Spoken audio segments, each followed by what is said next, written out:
আসসালামু আলাইকুম। গ্র্যাভিটি মেডিটেশনের পক্ষ থেকে তোমাদের সবাইকে অনেক অনেক স্বাগতম। আশা করি তোমরা সবাই অনেক ভালো আছো, অনেক সুস্থ আছো। এক মিনিট, হ্যাঁ। ওকে, তো তোমাদের সবাইকে হচ্ছে যে আমাদের আজকে ঘাস ফড়িংয়ের হচ্ছে যে ক্লাসটাতে হচ্ছে স্বাগতম। তো আশা করি তোমরা সবাই অনেক ভালো আছো এবং অনেক সুস্থ আছো। তো আমাদের এখানে হচ্ছে সব কিছু ঠিক আছে, দাঁড়াও একটু চেক করি। তো তোমরা অলরেডি জানো যে আজকে আমরা হলো ঘাস ফড়িং চ্যাপ্টারটা হচ্ছে পড়াবো, ঠিক আছে? ঘাস ফড়িং, তো তোমাদের সেই বহুল আকাঙ্ক্ষিত হচ্ছে ঘাস ফড়িং চ্যাপ্টারটা আমরা হচ্ছে ইনশাল্লাহ শেষ করব। তো প্রথমেই আসো, আমরা একটু কষ্ট করে হচ্ছে যে আগে যারা যারা এই মুহূর্তে লাইভটা দেখতেছো, প্রথম কাজ হচ্ছে আগে একটু ক্লাসটা শেয়ার করে ফেলো আস্তে আস্তে। যার যত ফ্রেন্ড আছে আগে একটু কষ্ট করে হচ্ছে ক্লাসগুলো শেয়ার করে ফেলো, কারণ যত বেশি শেয়ার করবো আমরা ধরে নিব যে তোমরা হলো ভাইয়ার তত বেশি হচ্ছে কেয়ার করো, ঠিক আছে? যত বেশি শেয়ার করবো তত বেশি হচ্ছে তোমরা কেয়ার করো, এটা হচ্ছে আমি ধরে নিব। ওকে, সব ঠিক আছে? তাহলে আমি আবার একটু রিফ্রেশ করি। তো ওকে, তাহলে আমরা একটু দেখি, ঠিক আছে?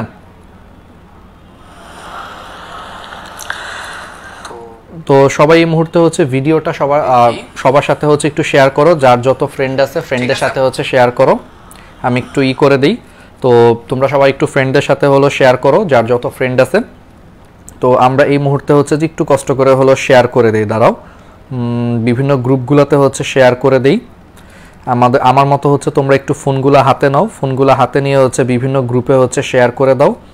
তারপরে যার যার ফেসবুক আইডিতে হচ্ছে শেয়ার করে দাও। তারপরে তোমাদের যদি কলেজের যে মেসেঞ্জার গ্রুপ আছে সেই মেসেঞ্জার গ্রুপগুলোতে একটু কষ্ট করে হচ্ছে শেয়ার করে দাও, ঠিক আছে? এই সমস্ত জিনিসগুলো হচ্ছে তোমরা একটু কষ্ট করে হচ্ছে শেয়ার করে ফেলো। তারপর টেলিগ্রাম চ্যানেল থাকলে সেই টেলিগ্রাম চ্যানেলটা একটু শেয়ার করো, একটু শেয়ার করতে থাকো। প্রথম 2-3 মিনিট হচ্ছে একটু কষ্ট করে হচ্ছে শেয়ার করো। তারপরে হচ্ছে আমরা আবার তোমাদের সাথে হচ্ছে করবো আর কি, ঠিক আছে? ওকে, আমরা একটু ইউটিউব চ্যানেলটাতেও একটু শেয়ার করি। তোমরা কিন্তু আমাদের ইউটিউব চ্যানেলটা হচ্ছে সাবস্ক্রাইব করো, ঠিক আছে? তোমরা আমাদের ইউটিউব চ্যানেলটা হচ্ছে একটু কষ্ট করে হচ্ছে সাবস্ক্রাইব করে রাখো, ডিএমসি স্টেশন ইউটিউব চ্যানেল। তো এই চ্যানেলটাতে হচ্ছে আমরা আমাদের মোটামুটি সব ক্লাস হচ্ছে আপলোড দিয়ে থাকি। তো ঠিক আছে, 1 মিনিট। তো তোমরা একটু শেয়ার করো, যার যত ফ্রেন্ড আছে শেয়ার করা হয়ে গেলে তোমরা তোমাদের ফ্রেন্ডদেরকে হচ্ছে মেনশন করো, ঠিক আছে? শেয়ার হয়ে গেলে তোমরা বন্ধুদেরকে হচ্ছে একটু কষ্ট করে হচ্ছে মেনশন করতে থাকো। ওকে, আজকে তোমাদেরকে আমি অনেক মোটিভেশনাল কথা বলবো, তোমাদের সাথে হচ্ছে অনেক মজা করব, তার পাশাপাশি হচ্ছে আমরা পড়াশোনাও করব খুব সুন্দর করে, একেবারে ডিটেলসে। আর আমাদের এই ন্যানো বায়োলজি কোর্সের যে ক্লাসগুলো আছে, আমাদের কিন্তু এই ন্যানো বায়োলজি কোর্সের ক্লাসগুলো হচ্ছে ফুল ডিটেলসে হচ্ছে আমরা A to Z কিন্তু পড়াই, কোনো কিছু কিন্তু আমরা বাদ দেই না। সো অনলাইনে তুমি যদি সবচেয়ে কম সময় একেবারে ফুল ডিটেলস অ্যানিমেশন দিয়ে পড়তে চাও, তুমি কিন্তু আমাদের এই ন্যানো বায়োলজি কোর্সের ফ্রি ক্লাসগুলো তোমাকে দেখতেই হবে, ঠিক আছে? তোমরা নিজেরাও জানো এখানকার ক্লাসগুলো হচ্ছে কীরকম হয়। তো ওকে, তো তাহলে হচ্ছে ফার্স্ট স্টেপ, তাহলে আমরা হচ্ছে শুরু করি। হ্যাঁ, তাহলে আমরা হলো আজকে স্টার্ট করি। তো প্রথমে আমরা আজকে কি পড়বো? তাহলে ঘাস ফড়িং হচ্ছে পড়বো। ওকে ভাইয়া, আজকে ক্লাস শেষে হচ্ছে কয়েকটা সিকিউ দেখান। আচ্ছা, আমাদের এই ক্লাসগুলো হচ্ছে ন্যানো বায়োলজি কোর্সের ক্লাসগুলো হচ্ছে একেবারে ফুল ডিটেলস ক্লাস। এই ক্লাসে হচ্ছে আমরা সিকিউ এমসিকিউ আসলে খুব একটা দেখাই না, কারণ তোমাদের জন্য একটা এক্সাইটিং ঘোষণা আছে। এই সিকিউ এমসিকিউ ফুল দেখানোর জন্য আমাদের আরেকটা এক্সাইটিং জিনিস তো আছেই। তোমাদের ওই যে বলছিলাম না যে ফাঁকিবাজদের A+ পাওয়ার হচ্ছে একটা ফ্রি কোর্স আসবে, যেখানে হচ্ছে আমরা ফ্রি ওয়ান শট এমসিকিউ এবং সিকিউ ক্লাস হচ্ছে রেগুলার ইউটিউবে আপলোড করব, ঠিক আছে? ফাঁকিবাজদের জন্য হচ্ছে তোমার ফ্রি ওয়ান শট রেগুলার আমরা হচ্ছে ফেসবুক এবং ইউটিউবে হচ্ছে ভিডিও আপলোড করব। সেই ক্লাসগুলো হচ্ছে তোমাদের সবার জন্য, ঠিক আছে? সেখানে হচ্ছে আমরা এমসিকিউ সিকিউ খুব সুন্দর করে সলভ করব। আর আমাদের এই ন্যানো বায়োলজি কোর্সের ক্লাসের উদ্দেশ্য হচ্ছে বেসিক টু অ্যাডভান্স পড়াবো, বইয়ের প্রত্যেকটা টপিক ধরে ধরে হচ্ছে পড়াবো, এবং এখানে তোমার এইচএসসি এবং অ্যাডমিশন সব কিছু কাভার করবো। এই জন্য এখানে এক্সট্রা করে আমি সৃজনশীলগুলো এখানে আলোচনা করব না, সৃজনশীলগুলো আলাদা করে আমি আলোচনা করব হচ্ছে আমাদের ওই যে কি বলে ফাঁকিবাজদের যে ক্লাসগুলো আসবে সামনে তার উপরে। আমি চাচ্ছি যে ন্যানো বায়োলজি কোর্সের ক্লাস এই 5-6 দিনের মধ্যে শেষ করে দেওয়ার জন্য, কারণ এটা শেষ করতে পারলে তোমাদের জন্য অধীর আগ্রহে তোমরা অপেক্ষা করতেছো হচ্ছে আমাদের কেমিস্ট্রি ক্লাসের জন্য। কেমিস্ট্রি ক্লাসগুলো আসবে, তারপর কেমিস্ট্রির ওয়ান শট ক্লাসগুলো আসবে, ঠিক আছে? ওকে ওকে একজন বলছে ভাই অপমান করেন কেন ভাইয়া? আচ্ছা সমস্যা নাই, বাট ওই যে ফাঁকিবাজদের এ প্লাস পাওয়ার কোর্স এটা কিন্তু সবার জন্য, এটা টপারদের জন্যও কিন্তু প্রযোজ্য, ঠিক আছে? যারা টপার তারাও কিন্তু এ প্লাস পাওয়ার জন্য কিন্তু শেষ মুহূর্তে ফাঁকিবাজি করেই পড়া লাগে। পরীক্ষার আগে লাস্টের 1 মাস কিন্তু একটু ফাঁকিবাজি করতে হয়। সো আমিও তোমাদেরকে দেখাবো, আমরা যখন মোটামুটি পরীক্ষার আগের 1 মাস থাকবে, অর্থাৎ বিশেষত হচ্ছে অক্টোবর মাসটা, অক্টোবর মাস বা সেপ্টেম্বরের শেষের থেকেই দেখবা যে আমাদের খালি ওয়ান শট এমসিকিউ এবং সিকিউ ক্লাস হবে, ধুমায়া লাইভ হবে, আর খালি ইউটিউবে আপলোড হবে, লাইভ এবং ইউটিউবে আপলোড, ধুমায়া হচ্ছে ক্লাস হবে। আর তখন গাইডলাইনমূলক ক্লাস আসবে ধুমায়া। তোমরা হয়তো কয়েকদিন একটু বলতে পারো যে ভাইয়া এখন তো খালি ক্লাসই নিচ্ছে, ভাইয়া খুব একটা গাইডলাইনের ক্লাস আনতেছে না, কিভাবে হচ্ছে এইচএসসিতে 2 মাসে এ প্লাস পাওয়া যায়, 1 মাসে এ প্লাস পাওয়া যায়, এই ভিডিওগুলো আনতেছে না। এগুলো হচ্ছে আমরা সব ইউটিউবে আপলোড দিব, এবং আমরা লাস্টের 1 থেকে 1.5 মাস রাখছি হচ্ছে আমরা জাস্ট এই ধরনের ক্লাসের জন্য। সো এই জন্য আমি চাচ্ছি যে কেমিস্ট্রিটা অ্যাটলিস্ট ন্যানোবায়োলজি কোর্সের 1-2টা চ্যাপ্টার হচ্ছে ডিটেলস পড়ানোর জন্য, এরপরে আমরা হচ্ছে ফুল হচ্ছে তোমার ওয়ান শট ক্লাসগুলোতে চলে যাব, ঠিক আছে? ওকে ভাইয়া অনুজীব কবে আসবে? অনুজীব ইনশাল্লাহ হচ্ছে কালকে হচ্ছে রাত 9টায় অনুজীবের ক্লাস হবে। তোমরা তো অলরেডি জানো, রুটিন আপলোড দিয়েছি, কালকে রাত 9টায় অনুজীবের ক্লাস হবে। ওকে ভাইয়া কোষো এর গঠনের থার্ড পার্ট, কোষো গঠনের থার্ড পার্টটা আসলে আর আপলোড করা হয় নাই, লাইভ নিছি, বাট ওই লাইভটাতে আমার কাছে মনে হয়েছে যে একটু বেশি লেন্দি হয়ে গেছে, ওটাকে ছোট করে হচ্ছে আমি আরেকটা সুন্দর একটা রেকর্ড করে আমি ইউটিউবে পার্টের সাথে হচ্ছে আপলোড করে দিব, ঠিক আছে? ওকে তো ঠিক আছে, তাহলে হচ্ছে আমরা স্টার্ট করি। তো তোমরা একটু তোমাদের ফ্রেন্ডদের সাথে হচ্ছে ভিডিওটা শেয়ার করো, যার যত ফ্রেন্ড আছে। আমরা ইনশাল্লাহ হচ্ছে যে আজকে আমরা ঘাসফড়িং চ্যাপ্টারটা হলো শেষ করব। তো প্রথমেই আসো, ফার্স্টে আমরা তাহলে বিসমিল্লাহির রহমানির রহিম, তাহলে প্রথমেই ঘাসফড়িং, তাহলে ঘাসফড়িংয়ের ফার্স্টে আমরা যেটা পড়ব, হ্যাঁ, ঘাসফড়িং কোন পর্বের প্রাণী আগে এটা আমাদেরকে জানতে হবে। ঘাসফড়িং হচ্ছে আর্থ্রোপোডা পর্বের প্রাণী। তো প্রাণী জগতের সবচেয়ে বড় পর্ব কোনটা? প্রাণী জগতের সবচেয়ে বৃহত্তম পর্ব হচ্ছে আর্থ্রোপোডা। তো সেই আর্থ্রোপোডা পর্বের প্রাণী হচ্ছে ঘাসফড়িং। ঘাসফড়িং হচ্ছে তোমার ইনসেক্টা শ্রেণীর সদস্য, ইনসেক্টা শ্রেণীর সদস্য। এবং ঘাসফড়িংয়ের এই যে তোমার অর্ডার বা বর্গের নাম হচ্ছে অর্থোপটেরা, একটু জেনে রাখো, এগুলো অবজেক্টিভের জন্য ইম্পর্টেন্ট। আর ঘাসফড়িংয়ের ফ্যামিলির নাম হচ্ছে অ্যাক্রিডিডেই। ঘাসফড়িংয়ের হচ্ছে তোমার ফ্যামিলির নাম হচ্ছে অ্যাক্রিডিডেই। তাহলে এই জিনিসগুলো হচ্ছে আমরা জেনে রাখলাম। আচ্ছা, তাহলে আর্থ্রোপোডা পর্বের প্রাণী জগতের সবচেয়ে বৃহত্তম পর্ব, ইনসেক্টা শ্রেণীর সদস্য, আর অর্ডার হচ্ছে অর্থোপটেরা, এটা অবজেক্টিভের জন্য আসে। আর ঘাসফড়িংয়ের ফ্যামিলি বা গোত্র হচ্ছে অ্যাক্রিডিডেই। বাট এখানে একটা কথা আছে, আজমল স্যারের নতুন বইয়ে দেখবা, আজমল স্যারের নতুন বইয়ে হচ্ছে তোমার বলা হয়েছে যে এই যেখানে যে ফ্যামিলি বা গোত্র যেটা অ্যাক্রিডিডেই, এটা আসলে হচ্ছে পুরাতন ফ্যামিলি বা গোত্র। নতুন আরেকটা ফ্যামিলি বা গোত্রের নাম বলা হয়েছে পিরগোমরফিডেই, এটার উচ্চারণটা হচ্ছে পাইরগোমরফিডেই। আমি একটু লিখি, আজমল স্যারের যে নতুন বইটা, একটু এখানে একটা এক্সট্রা ইনফরমেশন আছে যে ঘাসফড়িংয়ের বর্তমানে যে তোমার ধরো ফ্যামিলি বা গোত্র, সেটার নাম হচ্ছে পাইরগো, আসলে পিরগো না, পাইরগো, আমি মনে রাখার জন্য মনে রাখতাম পাইরগোমরফিডেই। এটা হচ্ছে নতুন এডিশনের বইটাতে আসছে। তাহলে ঘাসফড়িংয়ের নতুন হচ্ছে তোমার ফ্যামিলি বা গোত্রের নাম হচ্ছে পাইরগোমরফিডেই। এখানে একটা কথা তোমাদেরকে বলে রাখি, সবসময় দেখবা যে প্রাণীর গোত্রের নামের ক্ষেত্রে, অর্থাৎ ফ্যামিলি বা গোত্রের নামের লাস্টের 4টা অক্ষর সবসময় এরকম থাকে, আইডেই থাকে, আইডিএই, এই বানানটা সবসময় থাকে। তোমরা খেয়াল করে দেখবা যে কোনো প্রাণীর ফ্যামিলি বা গোত্রের লাস্টের 4টা বানান হচ্ছে এরকম থাকে। তাহলে ঘাসফড়িংয়ের পূর্ববর্তী হচ্ছে গোত্রের নাম হচ্ছে অ্যাক্রিডিডেই, বাট লেটেস্ট তথ্য অনুযায়ী হচ্ছে ঘাসফড়িংয়ের তোমার লেটেস্ট হচ্ছে ফ্যামিলি বা গোত্রের নাম হচ্ছে পাইরগোমরফিডেই। বাট যাই হোক, এটা অতটা হচ্ছে এখনো মানে সর্বজন স্বীকৃত হয় নাই। সো আমরা অ্যাক্রিডিডেই ওটাই হচ্ছে পড়বো। আর সাথে এক্সট্রা মনে রাখবা যে লাস্টে আইডিএই, এটা হচ্ছে সবসময় গোত্র বুঝায়। ফ্যামিলি বা গোত্রের নামের লাস্টে সবসময় আইডিএই, এই 4টা অক্ষর থাকে, এটা একটা এক্সট্রা বেসিক। ওকে, তাহলে আমরা এইটুকু জানলাম। আর ঘাসফড়িংয়ের বৈজ্ঞানিক নাম ভাই পয়কিলোসেরাস পিকটাস, ঠিক আছে? এটা কোনো চেঞ্জ হয় নাই, পয়কিলোসেরাস পিকটাস হচ্ছে ঘাসফড়িংয়ের বৈজ্ঞানিক নাম। এটা মেডিকেল ভর্তি পরীক্ষা অনেক ইম্পর্টেন্ট, আমাদের বছরই আসছিল যে নিচের কোনটা ঘাসফড়িংয়ের বৈজ্ঞানিক নাম। তাহলে অ্যান্সার হচ্ছে পয়কিলোসেরাস পিকটাস, ঠিক আছে?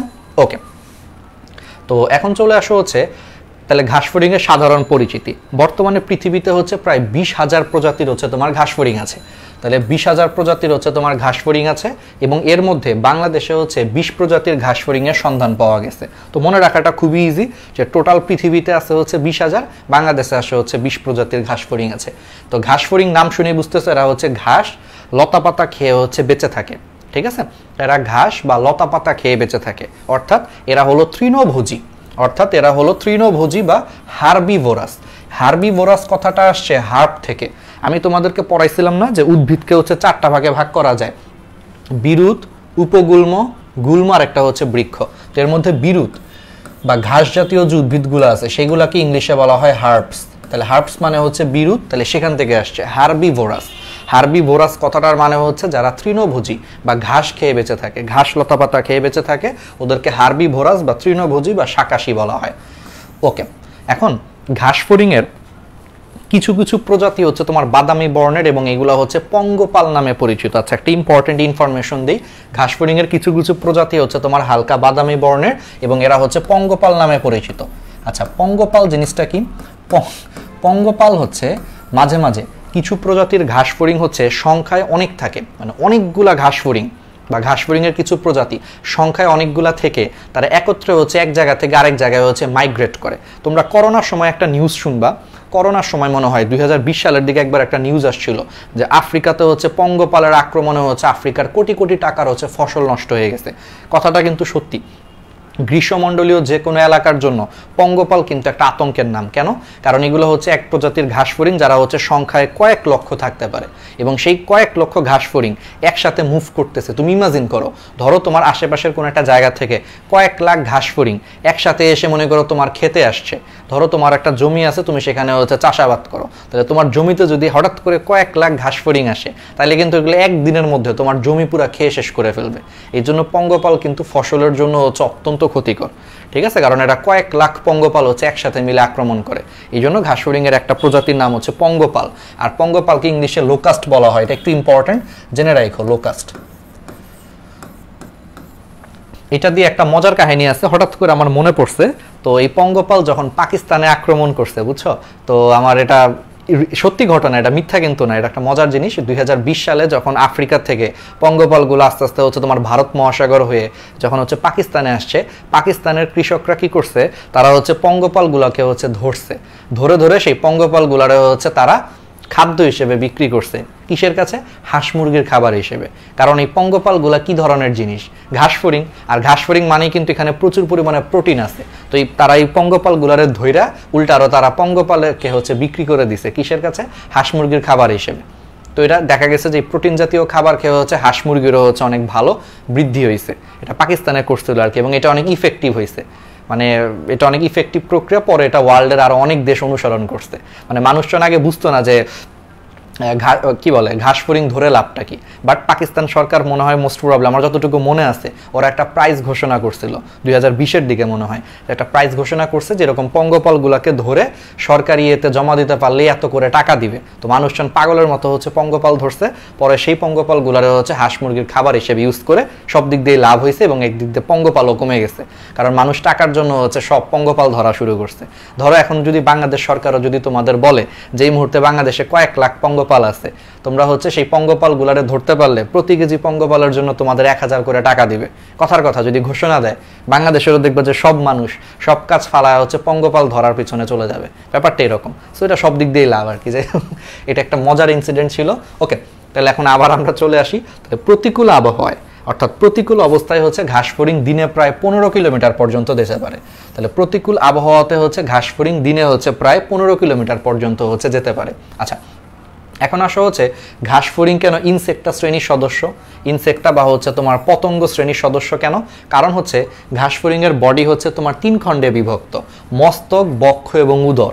এই যে এইটুকু হচ্ছে মস্তক, এর পরেরটা এইটুকু হচ্ছে তোমার বক্ষ, আর পিছনেরটা হচ্ছে উদর। তাহলে আর্থ্রোপোডা পর্বের ইনসেক্টার যে শ্রেণী আছে, সেই ইনসেক্টা শ্রেণীর সদস্যদের মতো ঘাস ফড়িং দেহটা হচ্ছে 3 খণ্ডে বিভক্ত, মস্তক, বক্ষ এবং উদরে বিভক্ত। সাথে হচ্ছে তোমার 3 জোড়া সন্ধিযুক্ত পা থাকে, 3 জোড়া হচ্ছে তোমার সন্ধিযুক্ত পা থাকে। এবং সবচেয়ে ইম্পর্টেন্ট মনে রাখবা, যে কোনো পতঙ্গের, ইনসেক্টা শ্রেণীর যে কোনো পতঙ্গেরই হচ্ছে তোমার 3 জোড়া সন্ধিযুক্ত পা থাকবে। তাহলে 3 জোড়া সন্ধিযুক্ত পা থাকে, প্লাস সাথে হচ্ছে তোমার পুঞ্জাক্ষী থাকে, তাহলে জটিল পুঞ্জাক্ষী থাকে, আর সাথে হচ্ছে 1 জোড়া হচ্ছে এন্টিনা থাকে। 1 জোড়া হচ্ছে তোমার এন্টিনা বা হচ্ছে শুঙ্গ থাকে আর কি, এন্টিনা বা শুঙ্গ থাকে। তাহলে তুমি খেয়াল করো যে কি কি থাকতেছে, তাহলে একজোড়া পুঞ্জাক্ষী থাকতেছে, এই যে একজোড়া হচ্ছে এন্টিনা থাকতেছে, এটা কিন্তু তেলাপোকাতেও পাওয়া যায়। দেখছো না, যে তেলাপোকা যেই দুইটা জিনিস হচ্ছে নাড়াচাড়া করে সামনে, ওটাই হচ্ছে এন্টিনা বা শুঙ্গ বলা হয় বাংলায়। এন্টিনা বা এটাকে বাংলায় বলা হয় হচ্ছে শুঙ্গ। ওকে, এবং একই সাথে হচ্ছে এই সমস্ত জিনিস থাকার কারণে ঘাসফড়িংকে হচ্ছে ইনসেক্টা শ্রেণীর সদস্য করা হয়েছে। ঠিক আছে, তাহলে এটা একটু মাঝে মাঝে আসে। এখন আসা হচ্ছে ওই যে আবার ঘাসফড়িংকে কেন ইনসেক্টা বা পতঙ্গ শ্রেণীভুক্ত প্রাণী বলা হয়, ওই তো মেইন পয়েন্টগুলো বলে ফেলছি। ওই যে একজোড়া পুঞ্জাক্ষী থাকে, একজোড়া এন্টিনা থাকে, দেহ হচ্ছে 3টা অংশে বিভক্ত, মস্তক, বক্ষ এবং উদর। এটা মনে রাখবা কেমনে, মস্তক, বক্ষ, উদর, এটা এমনিতেই মনে থাকে। যদি তারপরও কারো মনে না থাকে তারা ইংলিশ দিয়ে মনে রাখতে পারো, হ্যাট। হ্যাটের এইচতে হচ্ছে হেড, হেড মানে হচ্ছে মস্তক, এতে হচ্ছে অ্যাবডোমেন, অ্যাবডোমেন মানে হচ্ছে উদর। ইংলিশটা একটু জেনে রাখো, মাঝে মাঝে কেন জানে এখান থেকে ইংলিশ আসে। তাহলে এতে হচ্ছে অ্যাবডোমেন, অ্যাবডোমেন মানে হচ্ছে উদর।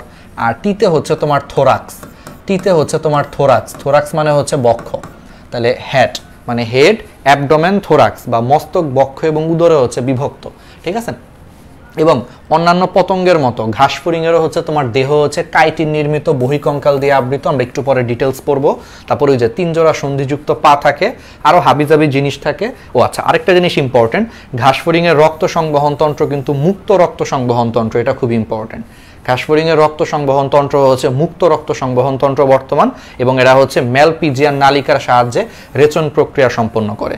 বাট দিন শেষে হচ্ছে মেইন পয়েন্ট আসলে সবচেয়ে ইম্পর্টেন্ট হচ্ছে যে মস্তক, বক্ষ এবং উদরে বিভক্ত, একজোড়া পুঞ্জাক্ষী থাকে, একজোড়া এন্টিনা থাকে, আর 3 জোড়া হচ্ছে তোমার সন্ধিযুক্ত পা থাকে। এগুলো হচ্ছে সবচেয়ে ইম্পর্টেন্ট। এই পয়েন্টগুলোর কারণেই ঘাসফড়িংকে হচ্ছে তোমার ইনসেক্টা বা পতঙ্গ শ্রেণীর সদস্য বলা হয়। ঠিক আছে, ওকে।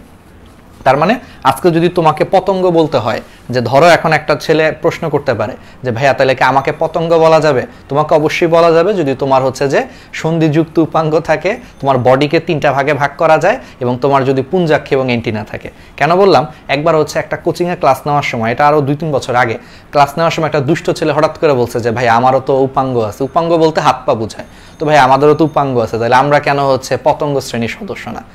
তো তখন ওকে আমি অ্যান্সার দিছি যে ভাই তুইও পতঙ্গ শ্রেণীর সদস্য হবি যদি তোর হচ্ছে যে এরকম এন্টিনা থাকে, পুঞ্জাক্ষী থাকে, তোর যদি এরকম মনে কর যে কি বলে মস্তক, বক্ষ এবং উদরে ভাগ করা যায়, যে তোর হাত পা বলে কিছু নাই, পুরো বডিটাই হয়েছে মাথা, বুক আর হচ্ছে পেট। ঠিক আছে, তাইলে হচ্ছে পতঙ্গ বলা যায়। যাই হোক, তাহলে এই জিনিসগুলো একটু ইম্পর্টেন্ট, এগুলো আমরা আরও ডিটেলস পড়বো এরপরে, জাস্ট একটু জানলাম। এখন আসা হচ্ছে বাহ্যিক অঙ্গ সংস্থান, মানে বাইরে থেকে দেখলে ঘাসফড়িংকে হচ্ছে কি রকম দেখতে পাওয়া যায়, বাহ্যিক অঙ্গ সংস্থান, বা এটাকে ইংলিশে বলা হয় এক্সটার্নাল মরফোলজি। এক্সটার্নাল মরফোলজি বা বাংলায় বলা হচ্ছে বাহ্যিক অঙ্গ সংস্থান। ঠিক আছে, আচ্ছা, তো তোমরা একটা জিনিস খেয়াল করো। তোমাদেরকে আমি একটা জিনিস বলি, হ্যাঁ, তোমাদেরকে হঠাৎ করে আমার একটা কথা মনে পড়লো, আমি তোমাদেরকে অনেক বেশি হচ্ছে মোটিভেটেড করতে চাই। সামনে যেহেতু পরীক্ষা চলে আসছে, আমরা অনেক ধরনের হচ্ছে মোটিভেটেড কিছু জিনিস বলবো। আমার হঠাৎ করে একটা জিনিস মনে আসছে, একটা কথা মনে আসলে সেটা বলা উচিত। তোমরা চাইলে এটা রেকর্ড করে হচ্ছে আমাদের গ্রুপেও দিতে পারো, সমস্যা নাই, এটা শোনা দরকার আছে। এটা একটা বাস্তব এক্সপিরিয়েন্স, কোচিং থেকেই মনে পড়লো। আমি যখন হচ্ছে যে আগে তো মোটামুটি সবগুলো বড় কোচিংগুলোতে আমি ক্লাস নিছি গত 4-5 বছর ধরে, করোনার আগ পর্যন্ত আর কি, ফার্স্ট ইয়ার থেকে করোনার আগ পর্যন্ত। তো আমি একবার একটা কোচিংয়ের ক্লাস নেওয়ার জন্য হচ্ছে খুলনা গেছিলাম, 2018 সালের ঘটনা। তো খুলনা যাওয়ার পর ওই বছর হচ্ছে আমি মেডিকেল অ্যাডমিশন কোচিংয়ে হচ্ছে মেডি ফিজিক্স পড়াইতাম। মেডি ফিজিক্স পড়াইতে গেছি, পর্যাবৃত্ত গতি একটা চ্যাপ্টার আছে না তোমাদের ফার্স্ট পেপারে ফিজিক্সে, পর্যাবৃত্ত গতি, ওই চ্যাপ্টারটা হচ্ছে পড়াইতে গেছি। তো ওই চ্যাপ্টারটা পড়ানোর সময় সামনে হচ্ছে একটা ছেলে বসেছিল।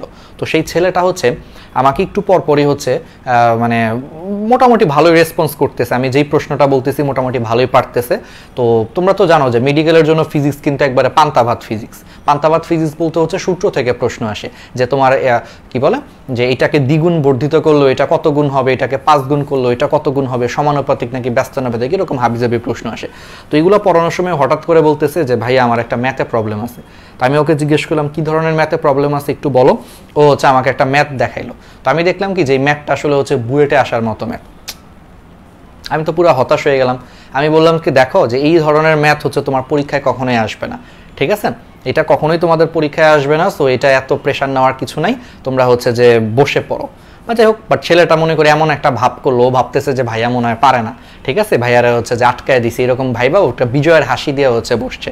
আমি তো আসলে এরকম স্টুডেন্টগুলো চিনি, যে কিছু কিছু স্টুডেন্ট থাকে একটু মনে করো যে এরকম থাকে, যে টিচাররা কিছু একটা পারলো না, দেখি টিচার একটা প্রশ্ন করে আটকাইতে পারলে অনেক খুশি হয়, থাকে কিন্তু কিছু স্টুডেন্ট। তোমাদের আশেপাশে দেখবা যে তোমাদের কিছু বন্ধু বান্ধবী আছে, ওদেরকে ধরায় দাও, কমেন্টে হচ্ছে মেনশন করো যে কারা কারা এরকম করে, যে টিচারদের আটকাইতে চায়। তো যাই হোক, তো ছেলেটা তো এরকম। তো আমি বুঝতেই পারছি যে এটা একটু পাকনা টাইপের ছেলে। কিছু ছেলে আছে যারা হচ্ছে টিচারের থেকে 2 লাইন বেশি বুঝে, তো এরকম অবস্থা। একটু পরে দেখি যে আমার ক্লাসে পড়া বাদ দিয়ে হচ্ছে পাশের ফ্রেন্ডের সাথে গল্প করতেছে। আমি বুঝছি যে একটু ঝামেলা আছে।